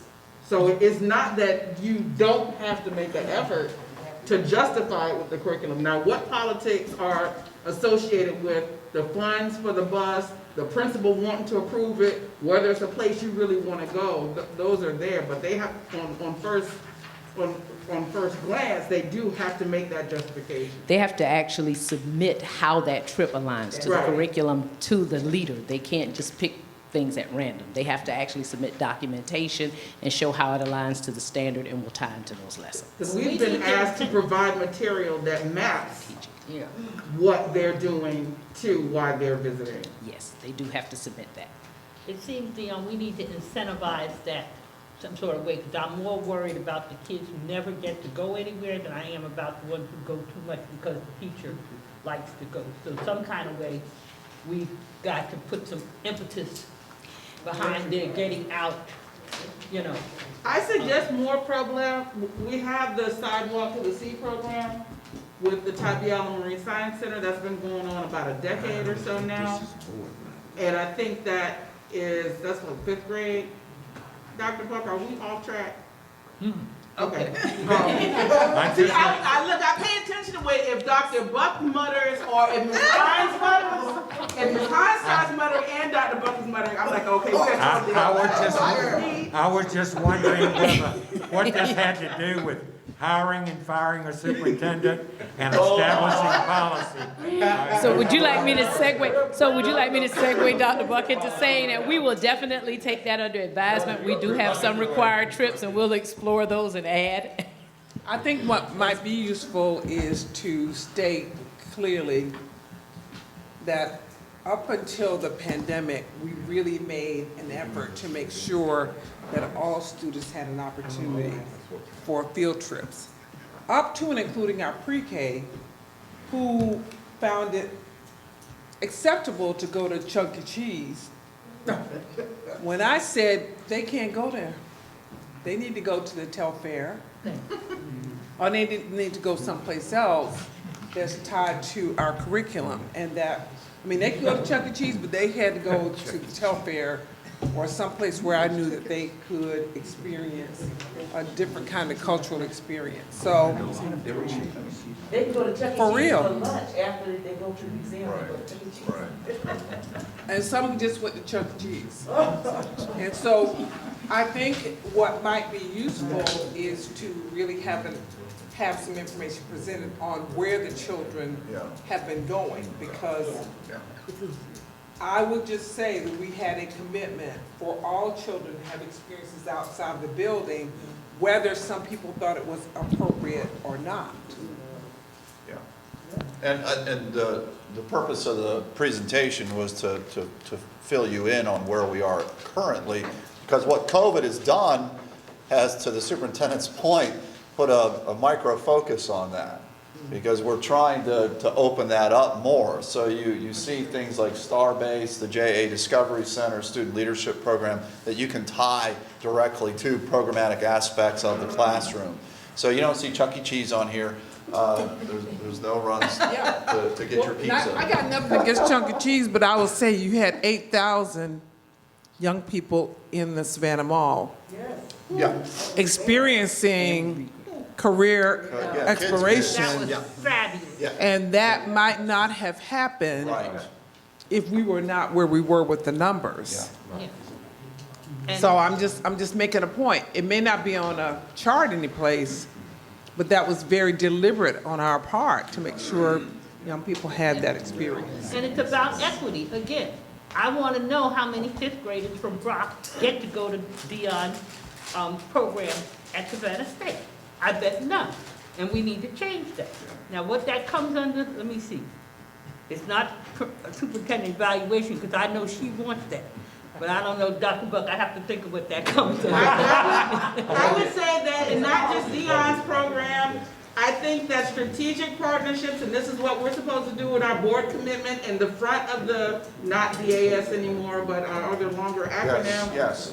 Okay, in the front of that, we're supposed to have partnerships. I love the field trips that we have. It would be great to see, there's some partners, for example, like the Tybee Island Marine Science Center, who has said, we want a partner, we're gonna write this grant every year, we want all of these fifth graders coming, and we're gonna keep doing it. But there are other partners perhaps that are underutilized, like the Ralph Mark Gilbert Museum. Like, there are just other organizations that we can strategically partner with to make sure that we know, that we have identified as being strategically aligned, and cultivate those relationships so that it's an easier reach for teachers. And I think our Navy Week is an example of that, because they're coming in, the activities, everything they're doing on the high school campuses will be aligned to STEM.